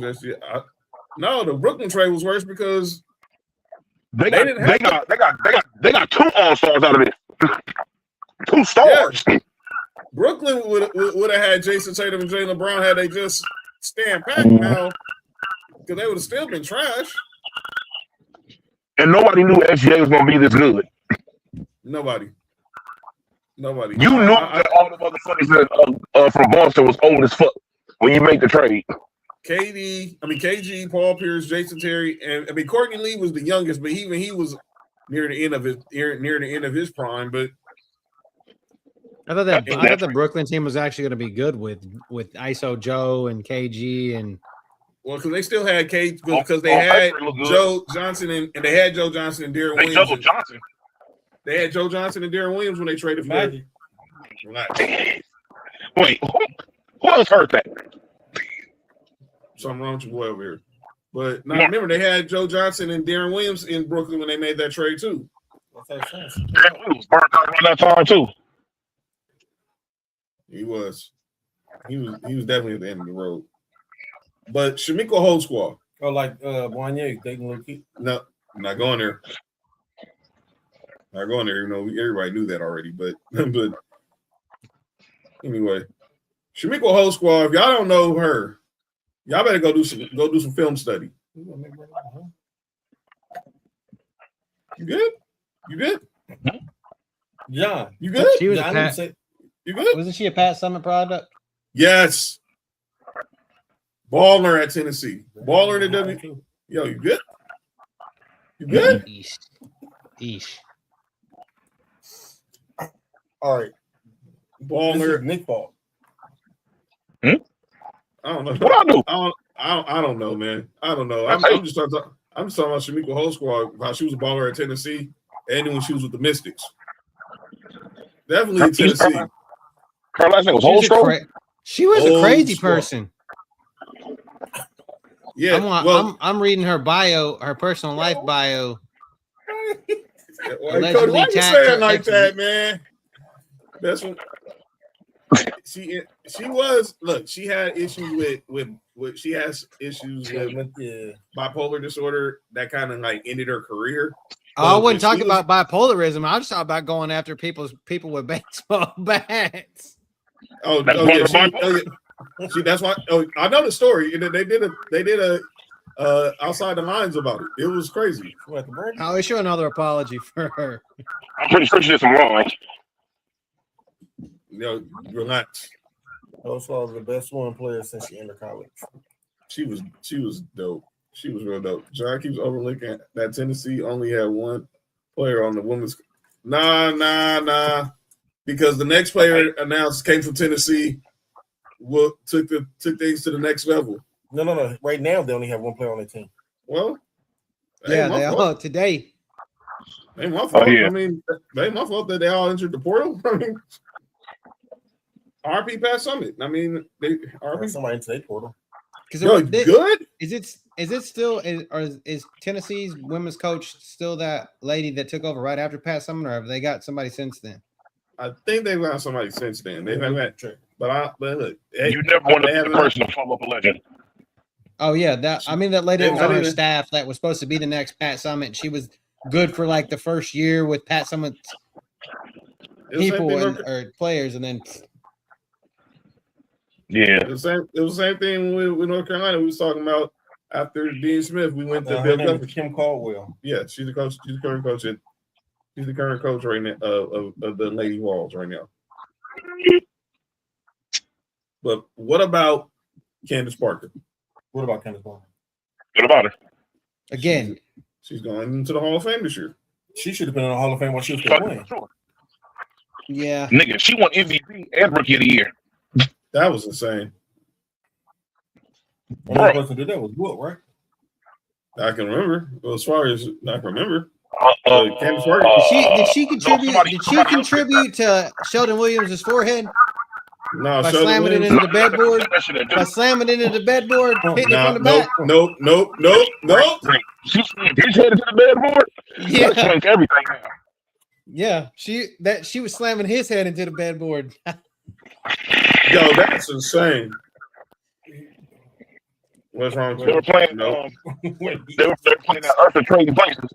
He was her beard. You didn't know? Yeah. They both had beards. No, Nick. You did not just say that. She called him the bearded dragon. Her slamming him head into the background. Crazy. That's the other one. He went to Duke anyway, so forget him. Forehead into the bedboard. Yep, headboard. Who's on the team with him during that time? Pig, what I do? What Candace was with? When Candace was with the Sparks? No. Who was on Sheldon's team during that time? Oh, Duke. Who cares? I think that was 05. That was like 05. Like, hey man, no disrespect. Hey man, no disrespect Psycho to you like that. My bad. That was an unfair joke. Yeah, man, don't do that, man. One of the few white players in North Carolina that went to that didn't go to Duke. Yeah, I think he was there like 05, like 2000 era, I think. Oh, I can't remember. He was on the Lake. He was on the Celtics. He graduated. He was drafted in 06. Sheldon. Yeah, he was on the teams with JJ Redick. Mm. He was on the JJ Redick teams. Yeah. But congratulations to all those. Yeah. Well, let somebody tell you he's the greatest player. He was one of the 5 greatest careers in college basketball. Did you knock something over? Hold on, Dad, do right back. JJ was a hooper in college. I'm not gonna knock that. I'm not knocking that. But was he one of the 5 greatest players? He had one of the 5 greatest careers in college basketball? He won Player of the Year twice.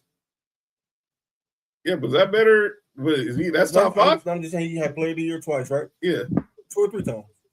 Yeah, look it up. I think it was 2. I think he won it his junior year and his senior year. How many championships they won? 1? Duke? Did he win a championship when he was there? 03. No, because Syracuse won in 03. Yeah, UConn won in 04. We won in 05. Florida won in 06. So no, he didn't win. Yeah, I never won one. He was there 4 years. Yeah. He was there 4 years. He was there 4 years. He won 2 Player of the Years. He was first team All-American all 4 years, right?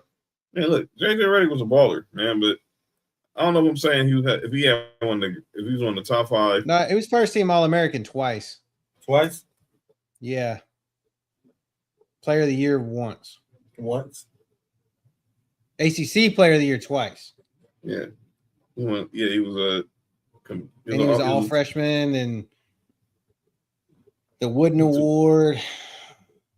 Yeah, he was a 2-time. It's a first 2-time All-American, ACC 2-time Conference Player of the Year, National College Player, yeah, and obviously 2-time All-ACC. He's been multiple time All-ACC.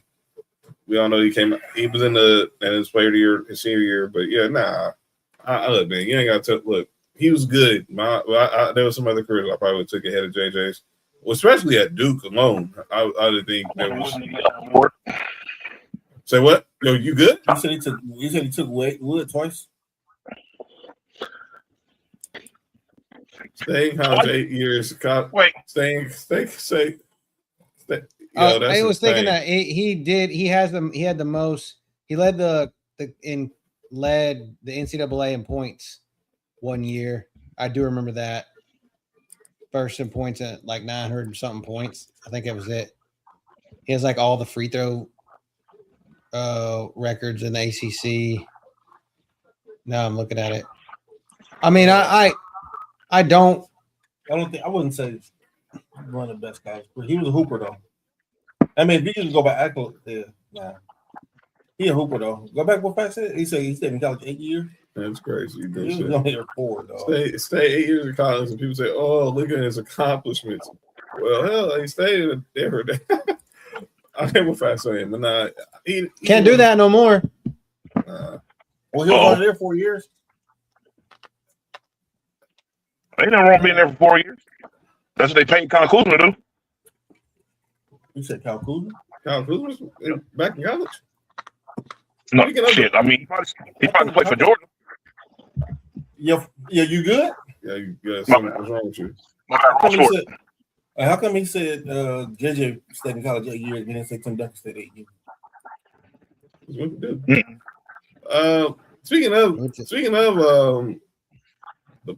of Milwaukee, this story with Giannis and the Bucks. Who they coach? The dude who's on the Hall of Fame, Glenn Rivers.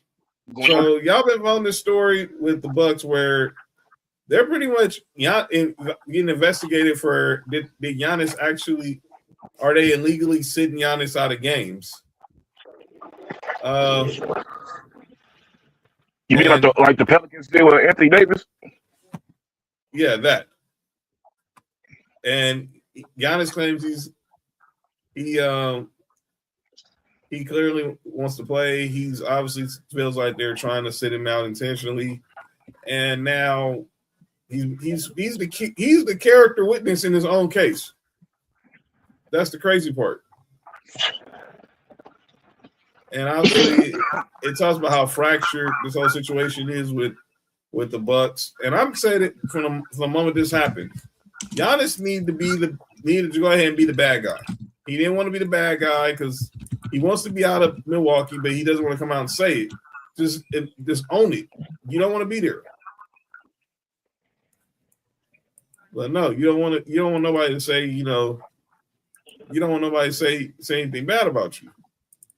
Well, that's because you get drugged through the mud if you ask for a trade, no matter how terrible a situation you in.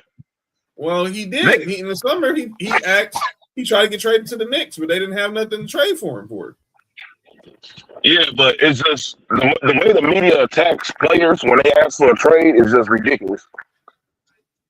Like, and some people don't feel like dealing with that, especially somebody who, like, for example, somebody like Giannis who really hasn't done anything bad. Like, he's a likable player, he's a likable guy, and stuff like that. And he gets necessarily drugged through the mud because he wouldn't get himself out of a better situation when, in all actuality, he owes that. He owes them nothing.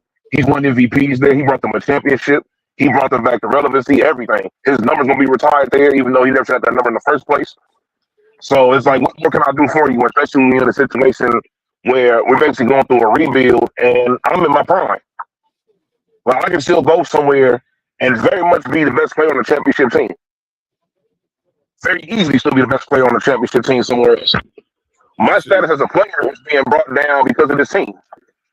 He should have never came back. The Braves and Angels are fighting right now. Are you throwing hands? Mm-hmm. Oh wow.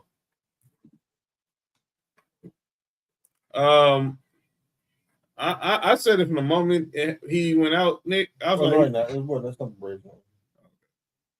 He should have never came back. I always felt like he should have just stayed away and never put back on him. Huh? Oh, y'all out here? Yeah. We still mentally in Arizona when we won 17-2. And we ain't played the game since then. Shout out to the Dodgers, though. They basically said F Canada. Still, they just don't care about Canada.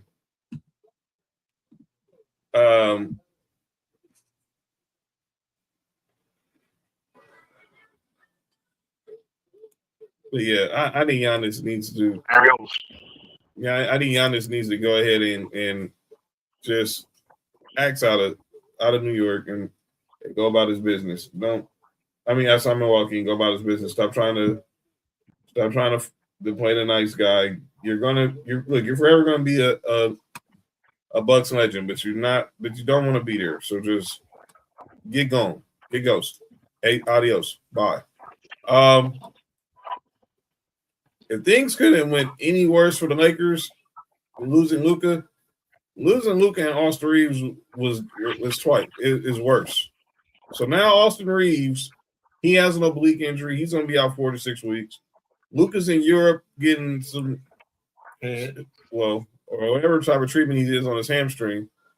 He's definitely getting traded by the summer, Sam. Where's Luka head at? Your guess is as good as mine. And why is Austin Reeves making that face with?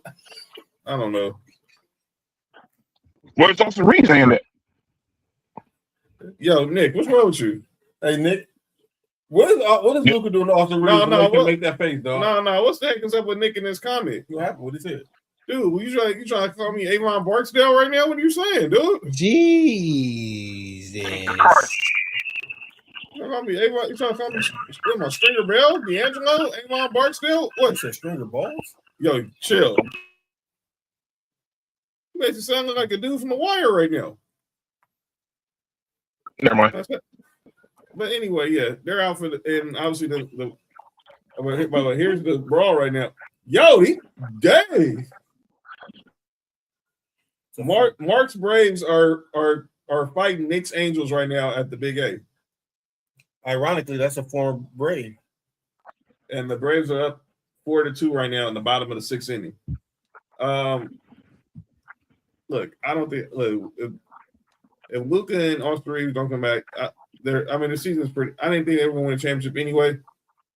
But depending on the matchup, if they fall to if they have to run into Minnesota or Denver, I think they lose. I still think they can beat Houston because I just don't trust them. I think between the years mentally, I just don't think there can be a win a playoff series. But that's just me.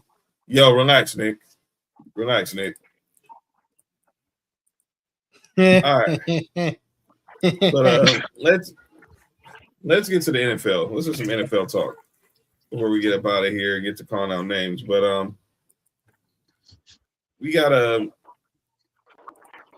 let's get there because we're 2 weeks away from our NFL draft.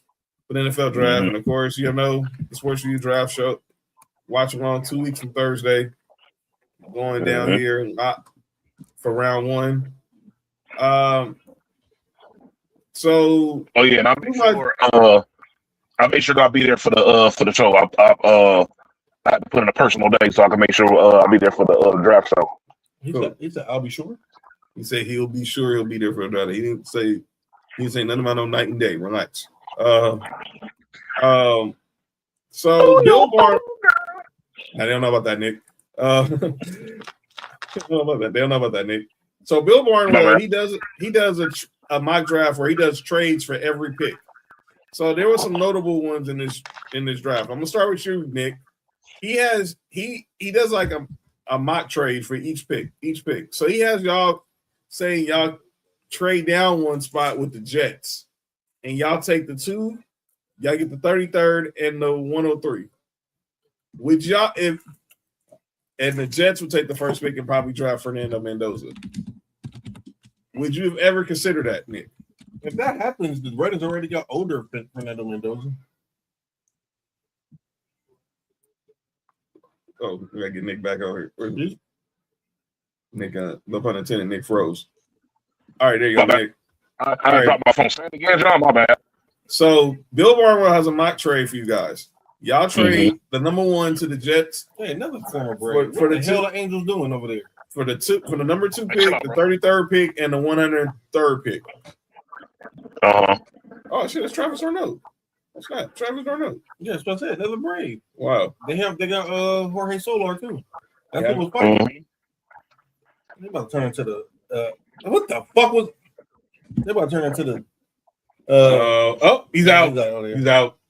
They about to turn into the Anaheim Braves. Anaheim Braves. Would you consider this, Nick Freeze? What's that? Trading the 1 to the Nah. My thing is I still you still got a hard draft pick though. Don't get me wrong. And but at this point, sometimes there's certain qualities about players that go beyond just the field that can help your team. And I think that's what they see like in Mendoza. Like even outside of his skills, they feel as if his leadership can be something that can be like stable within the organization that really hasn't had like no real leadership since Derek Carr. And I always said Derek Carr is consistently one of the best leaders in the NFL because he's been through some bullshit and he kept teams together when they really could have just went to shit a few years. So I think that could be something right there. That type of stuff can be infectious within the within the locker room. And my thing is I don't want to be with the opportunity to get this guy that's supposed to be good and then let's say we do make this trade, and we end up getting what's his name from Alabama instead, like everybody keeps saying for some reason, Orlovsky, and Mendoza ends up being like the savior for the Jets, and we look like fucking idiots because we could have had our savior, but we traded him for some extra draft picks because of some bullshit. All right, Cody, what you think of this trade? He has the Rams, and I got a different trade for you. So he has the Rams trading the 13th pick to the Vikings for the 18th pick, the 97th pick, and JJ McCarthy. Hold on now. Now, first of all, because I only say this is a smart move because JJ McCarthy was a fucking Blake Corum merchant at Michigan, and he would be a Blake Corum merchant one more fucking time in LA. So it makes sense. I don't think it's asinine. And I felt like Sean McVay would, if it was something that actually went through, I feel like Sean McVay would make it work. But it would give McCarthy a chance to set behind Matthew Stafford for another year or so. He would learn how to actually be a competent quarterback. And he's then they move down and they still get at 18, they still get Mekhi Lemon still at 18. I still think that they could get him there, or maybe even Carnell Tate that low. So there you go. Well, speaking of the 18, we don't need them to get any more receivers. They're okay. They're going to get Mekhi Lemon, bro. I'm telling you, he's going to be there. I know. What do you think about this trade with Carolina? They trade the Chargers the 19th pick. They move down to the 22nd pick and also acquire Quentin Johnson from the Chargers. How would that help the Panthers? I guess they're supposed to be giving Bryce Young another weapon. They go alongside Pat McMillan. You get a receiver. I'm mad at that. No, not Jalen Coker. Exactly. Oh yeah, they got the dude who he puts possum. Yeah, you good? What? You good? He do eat possum pussy. Sam said he wants Jordan Tyson on the Rams. No, you might not. Jordan Tyson's going to be interesting because it's his medical that's going to be his medical is going to be his determining factor with him getting drafted. Okay, Nick, here's another one, and obviously this is the one trade I feared. Take a look at the Raiders. They get the 23rd pick, a third rounder in 2027, and Nolan Smith from the Eagles, but you got to send them Max Crosby. No, I'll have it all later.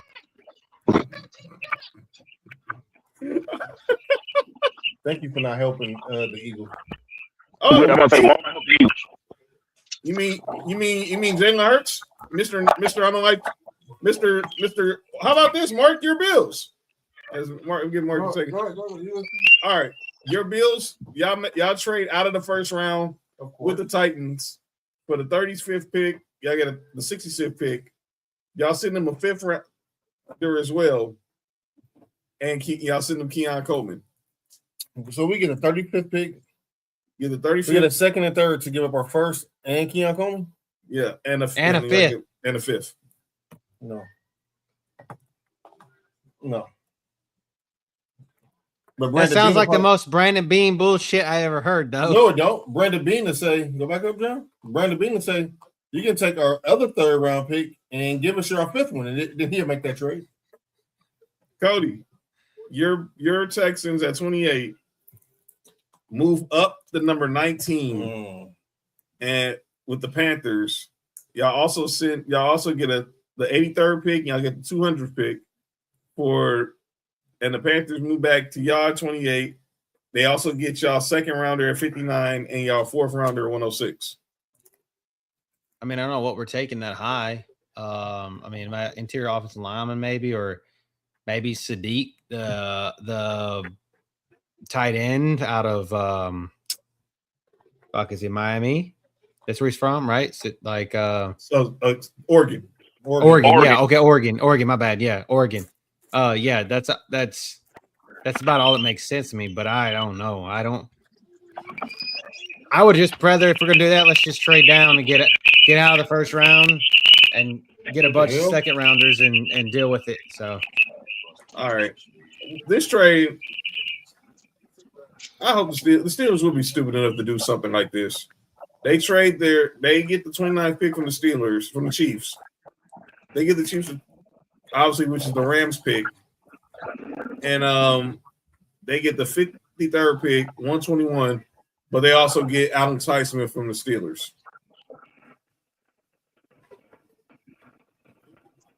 Immediately no.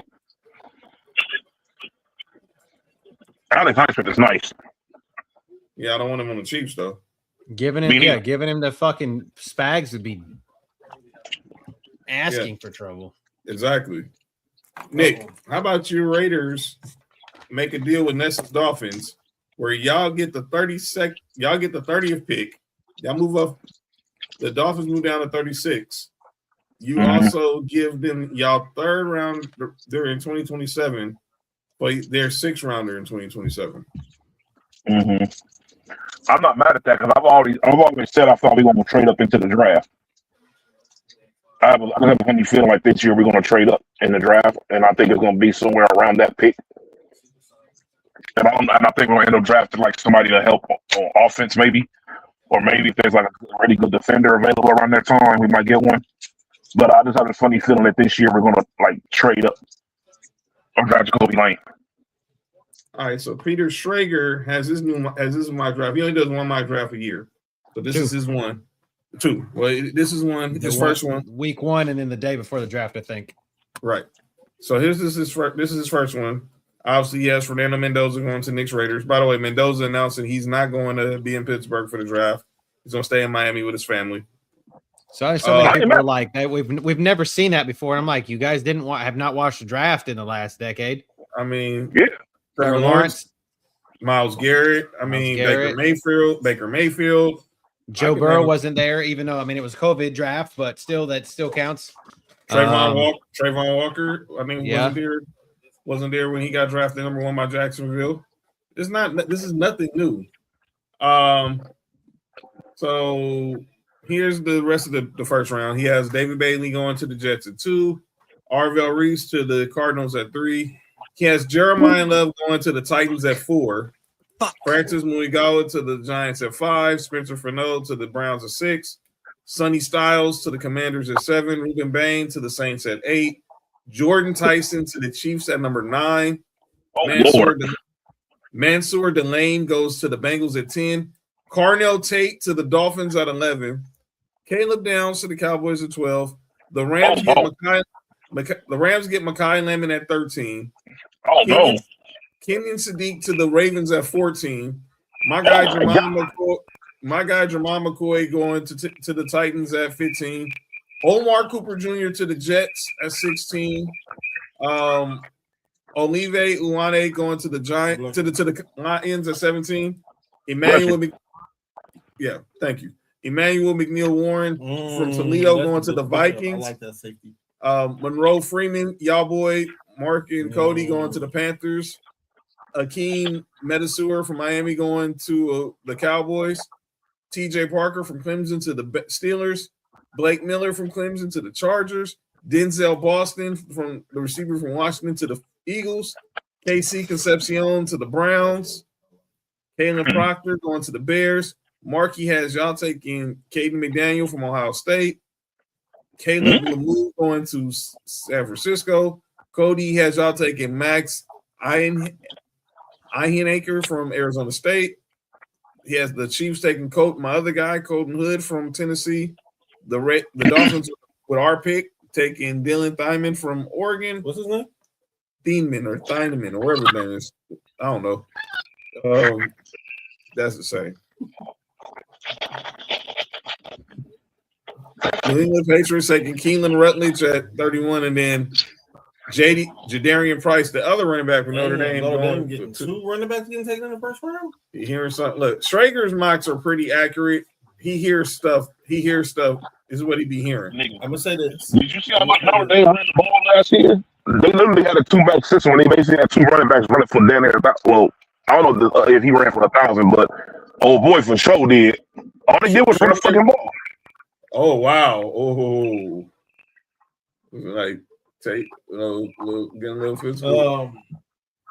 So y'all been hearing that? What's his name from the Giants? Dexter Lawrence requested a trade. Yeah, requested a trade. Can people please stop tying Buffalo to that? Do they know who our GM is? Hey, you know, they said they want a 2nd round pick. Hey Nick, I'll give him a first round pick. Hey, look, no lie. The amount of pressure that he brings as a nose guard is absolutely unbelievable. He has 108 pressures since he's gotten drafted. The next closest person to him is old boy from Big Vita from whatchamacallit? From the Bucks. Tampa. At 32. Vita Vea. And Nick, I'll give him a first round At 32. I don't know about that yet, Sam. He's a project for sure. Man, who from the projects? Taylor Green, the quarterback from Arkansas, he'll be a franchise QB. I don't know about that. Man, get the fuck out of here. I've heard all that before. By Yeah, the way, okay. By the way, Schrager, no Ty Simpson in the first round. Because he's not that good. Well, let Dan Yeah, he hasn't Well, heard. Dan Orlovsky's on payroll, so he got to do that. But we have some. So I think that and that Arizona State pick. I'm just saying for us picking an Arizona State player, that's on par. And I just say that is like we pick Iowa State or Arizona State players or teams. We just literally in the first round or the second round or third round, we love guys that come from colleges that are red and yellow. So, well, just our pretty first much. round, our first round pick is already in OTAs, and that's Jalen Waddle. So we'll see what we do in the second round. My Wolverines. Yeah, this is definitely a weak quarterback class. Next year is the class you want to be in with, possibly if they live up to the hype. But we got some pro prospect comps, and Cody, you're a good person to have this on because obviously you dabble in fantasy football, so I want to get you some of your thoughts on some of these comps. Cedric Falk, they comparing him to Cam Jordan. Spencer Fernell from Utah, they're comparing him to Charles Cross. Jordan Tyson, they're comparing him to Jerry Jeudy. That's not good. They said Tyson uses his quickness to separate and his speed and yak ability to be an uncoverable receiver against man coverage. Like Jeudy, he can be too complex in his releases, pause, and struggle with physicality through the route. But a healthy Tyson can be both a big play threat and a high volume receiver in the league. I just heard that he's like super polarizing. He's either going to be taken inside the top 10 or outside. He's going to be in the bottom. I don't think he's in the middle somewhere. I think he's just either at the top or at the bottom from whatever thing that I've heard. Those two guys can forgot. Nick, what happened? Sheesh. That's wild, man. He compared Omar Cooper Jr. to Rashid Rice. Said Cooper had a breakout season for Indiana 2025, hauling 13 touchdowns. Already 50% of his receiving yards were yards after the catch. The area of his game that best mirrors Rashid Rice's skill set. Cooper does an excellent job in setting up blocks. He's patient and has good vision and shows overall contact balance to chew up yards. Hey, Is his driving skill set better than Rashid Rice, though? I hope so. Rashid Rice not the one that got arrested for domestic violence? Yes. That too. That too. Yeah. They're comparing Arvell Reese to Micah Parsons. No. Monroe Freeling, y'all guy, to another Georgia lineman, Broderick Jones. Francis Muigala, they're comparing him to my guy, Darnell Wright. Jonah Coleman, they're comparing him to David Montgomery. Kyle Lewis, comparing him. Whoa, slow down. That's crazy. To Derek They're comparing Kyle Lewis to Derrick Brooks. Let's. All right. Are we seeing who actually made this comparison? Yes. This was Louis Riddick said this. Okay. So that's what I'm saying. That's what I'm saying. Like, are we looking at who's actually making this comparison? Yeah, I'm gonna give it. I'm not gonna go too over the top of it because I know I trust Louis Riddick. I don't. But Chris Bell, he compares to AJ Brown. That's AJ Brown, the one that carries the Eagles.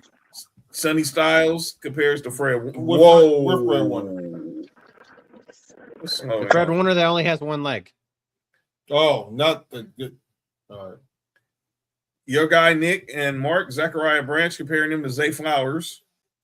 And Nick, he's comparing your future quarterback.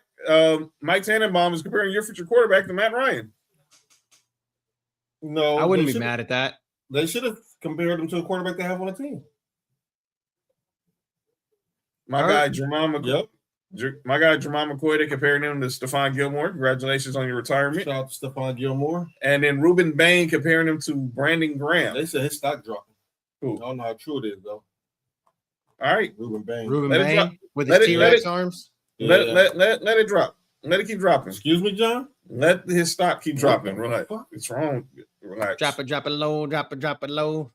Who's Mekhi Lemon's comp? They didn't show Sam, but I bet Daniel Jeremiah has one. I forgot who his comp was, but it goes. I hear it a lot out here in LA because I think a lot of Rams fans want Mekhi Lemon on the Rams to be the third wide receiver, and obviously with all the stuff going on with Puka, they need another reliable receiver just in case he goes off the rails during the season, which he normally doesn't. I think he's just had too fun of an off season, and hopefully by the time Rams get started with OTAs, his head will be in a better his mind. Amon-Ra St. Brown.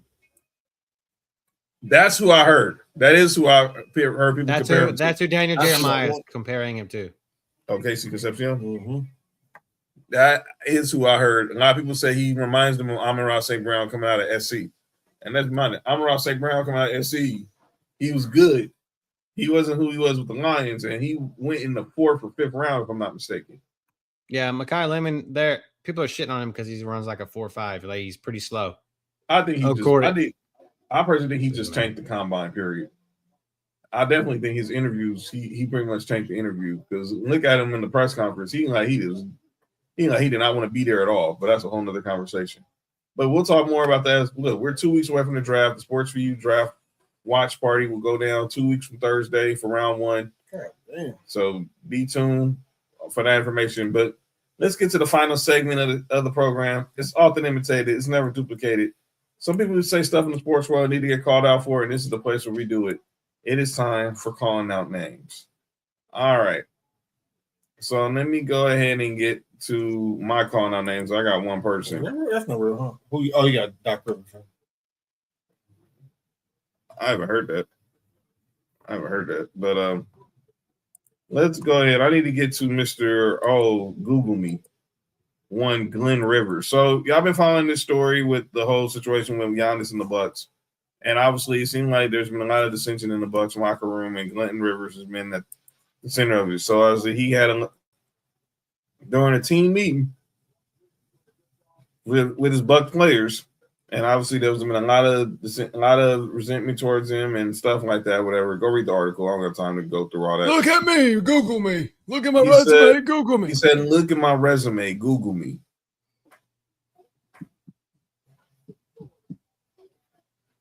Excuse me. Google you? Do you have a Hub account? Is that what we're supposed to be Googling? Google me, huh?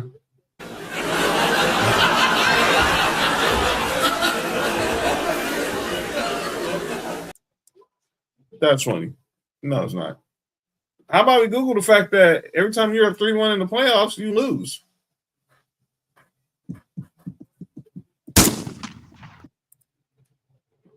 We can Google that.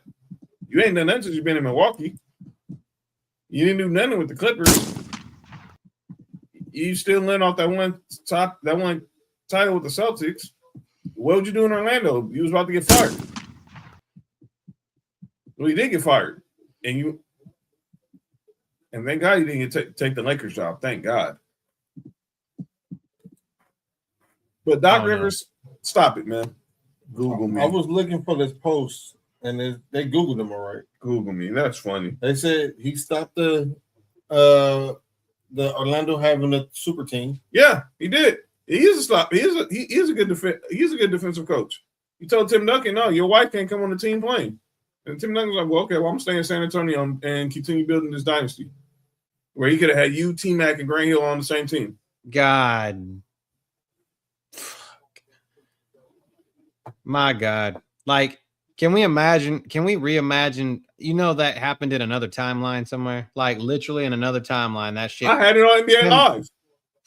Tim Duncan was on the fucking Magic with Grant Hill and T-Mac. And think about it. Grant Hill was still dealing with those injuries after he left Detroit. If you get Tim Duncan there, he does not rush back. And T-Mac turned into what year is that? What year is that? 2000, 2001. 2001. That was the year he became a free agent.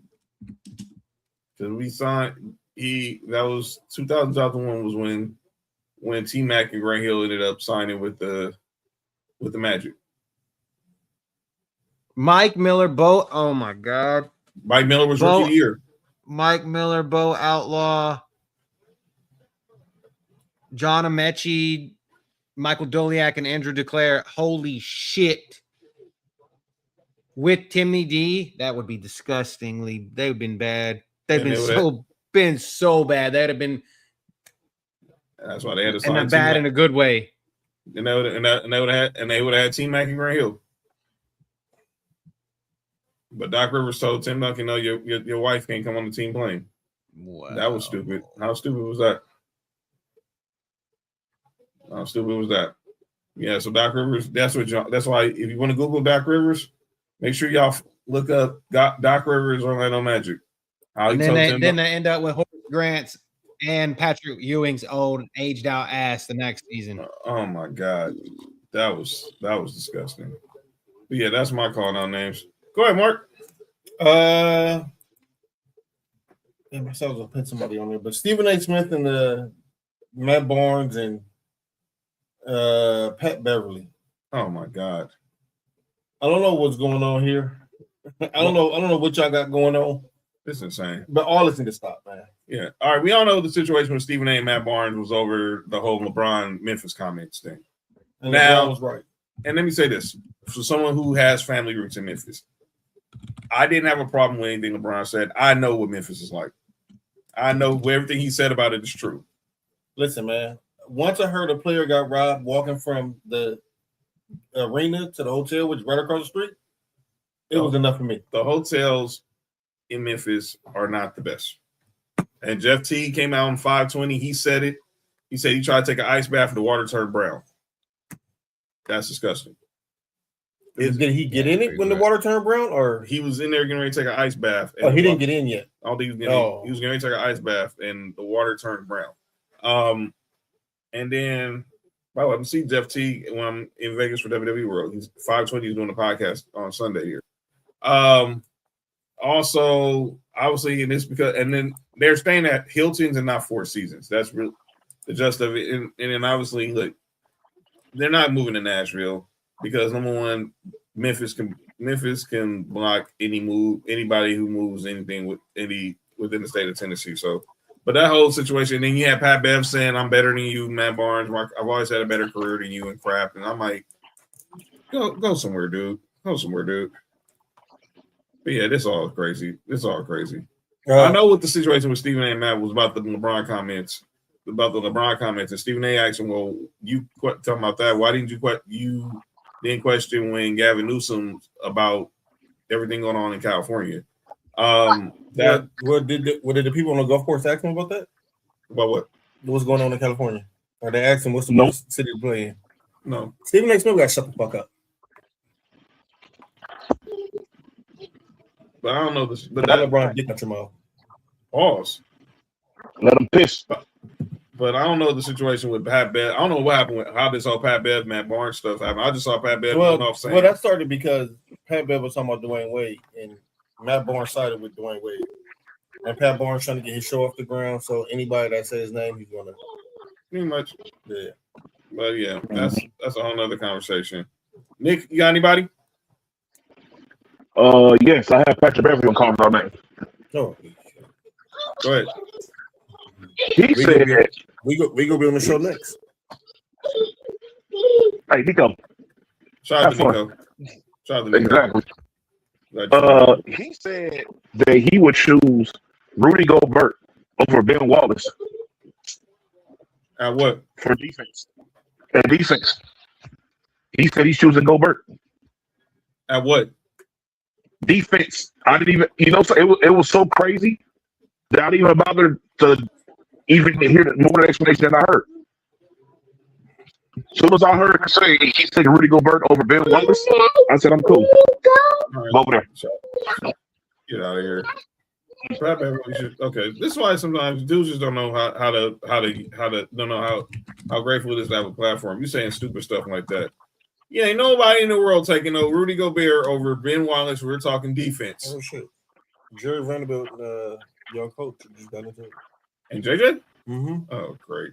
It took 16 seconds to the game. He called a timeout to take Jerry Vanderbilt out. But go ahead, Nick. All right. Yeah, that's why I got on calling my names. That's it. He's Cody, still who you on, got? is he doing? Is Pat Bev? Is he still on hooping and hollering with Jay Will? No, he got kicked off, right? Yeah, he's doing his own thing now. Yeah, he's trying to get a show off. That's what he's trying to get a show off the ground. So anybody who say Pat Bev's name, who has any kind of clout, he's gonna. Yeah. That's type of tension. Like, I mean, he still think Chris Paul's overrated, but that's a whole nother conversation. Well, I mean, we got Pat Bev, I watched Pat Bev at University of Arkansas because when I was living in Arkansas, he was still at Arkansas. So, but by the way, he said his favorite player growing up at Arkansas was JJ Redick. That's crazy. I'm gonna say this. he's not from Arkansas. I don't think He's from Chicago. Him in high school was nice.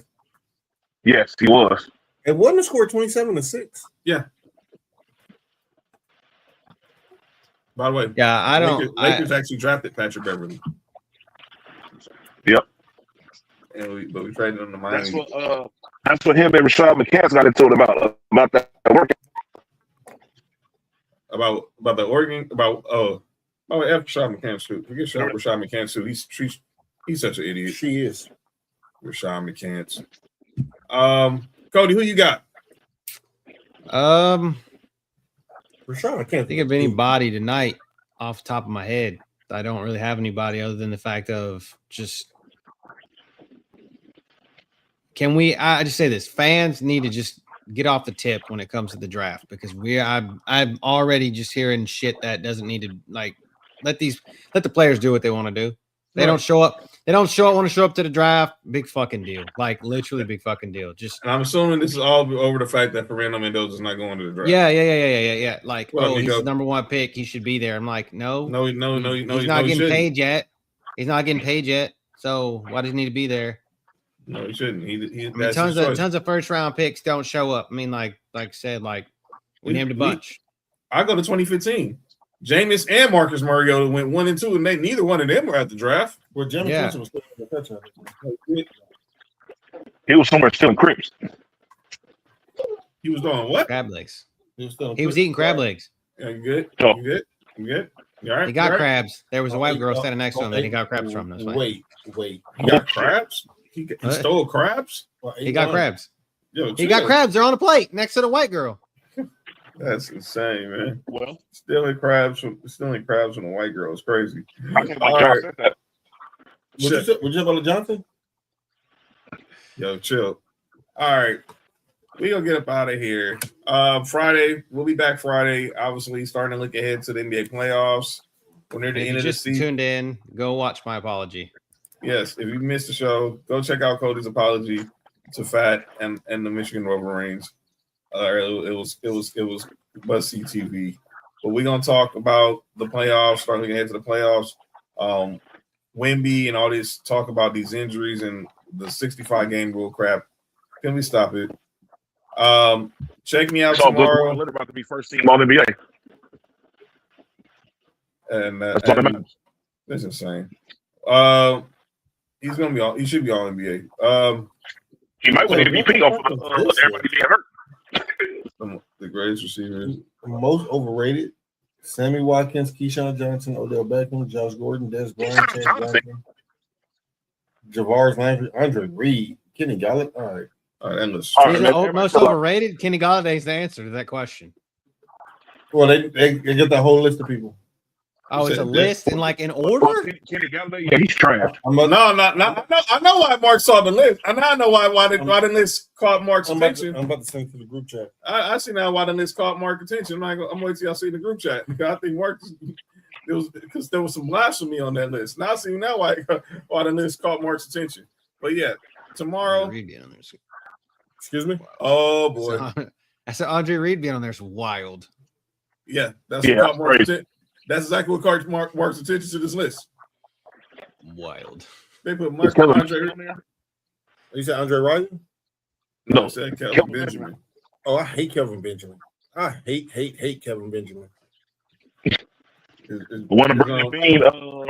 You play for the Panthers. You play for us players. Where's Javon Walker at? Hey, John, he been the same since he got his ass flipped out there in Vegas. He really hasn't. Where's Javon Walker at, dude? Come on, dude. Stole money. You robbed the Raiders. Come on, dude. Stole money, man, dude. All right. But check me out tomorrow. Final Sports View Wrestling before WrestleMania. And then obviously No Rules is coming back. We'll be here Thursday. The return to No Rules. So make sure y'all following on IG Live. And then me and Mark will be here Friday for Sports View to talk NBA playoffs, the 65-game rule, and all that other stuff. And then all four of us will be back here on Tuesday. Only one show next week because I'll be heading to Vegas next week for WrestleMania. So we have to understand why the Phoenix. Okay, you still trying to figure that out? Huh? Yep. Find out who their first. I mean, AI probably got the answer. Allen Iverson. No, well, he probably know the answer too. But I mean, shout out to the Heart Foundation. Yeah, you said shout out to the who? To the Heart Foundation? Yeah, I don't know if Nick really meant that, but that sounds, but it sounds funny hearing him say that. We'll get up out of here. The Heart That's the Heart. Heart. That's what HART. That's what BC do. Oh, yeah, you good? BC. That's that for black. Right. Never mind. Go ahead. All right, we'll see y'all on Friday. Have a good week, everybody. This has been Sports for You. I'm John. That's Mark. That's Nick. That's Cody. Peace, everybody. For you, from the coast to you, 3 LA minds talking what we do, from the streets to the stats, from the bar to the chat. Sports for You. Yeah, we run it like that. Hit that link, lock that feed, John. Nick, all that you need. Sports for You. Every day, new seed from LA roots to the whole world's league.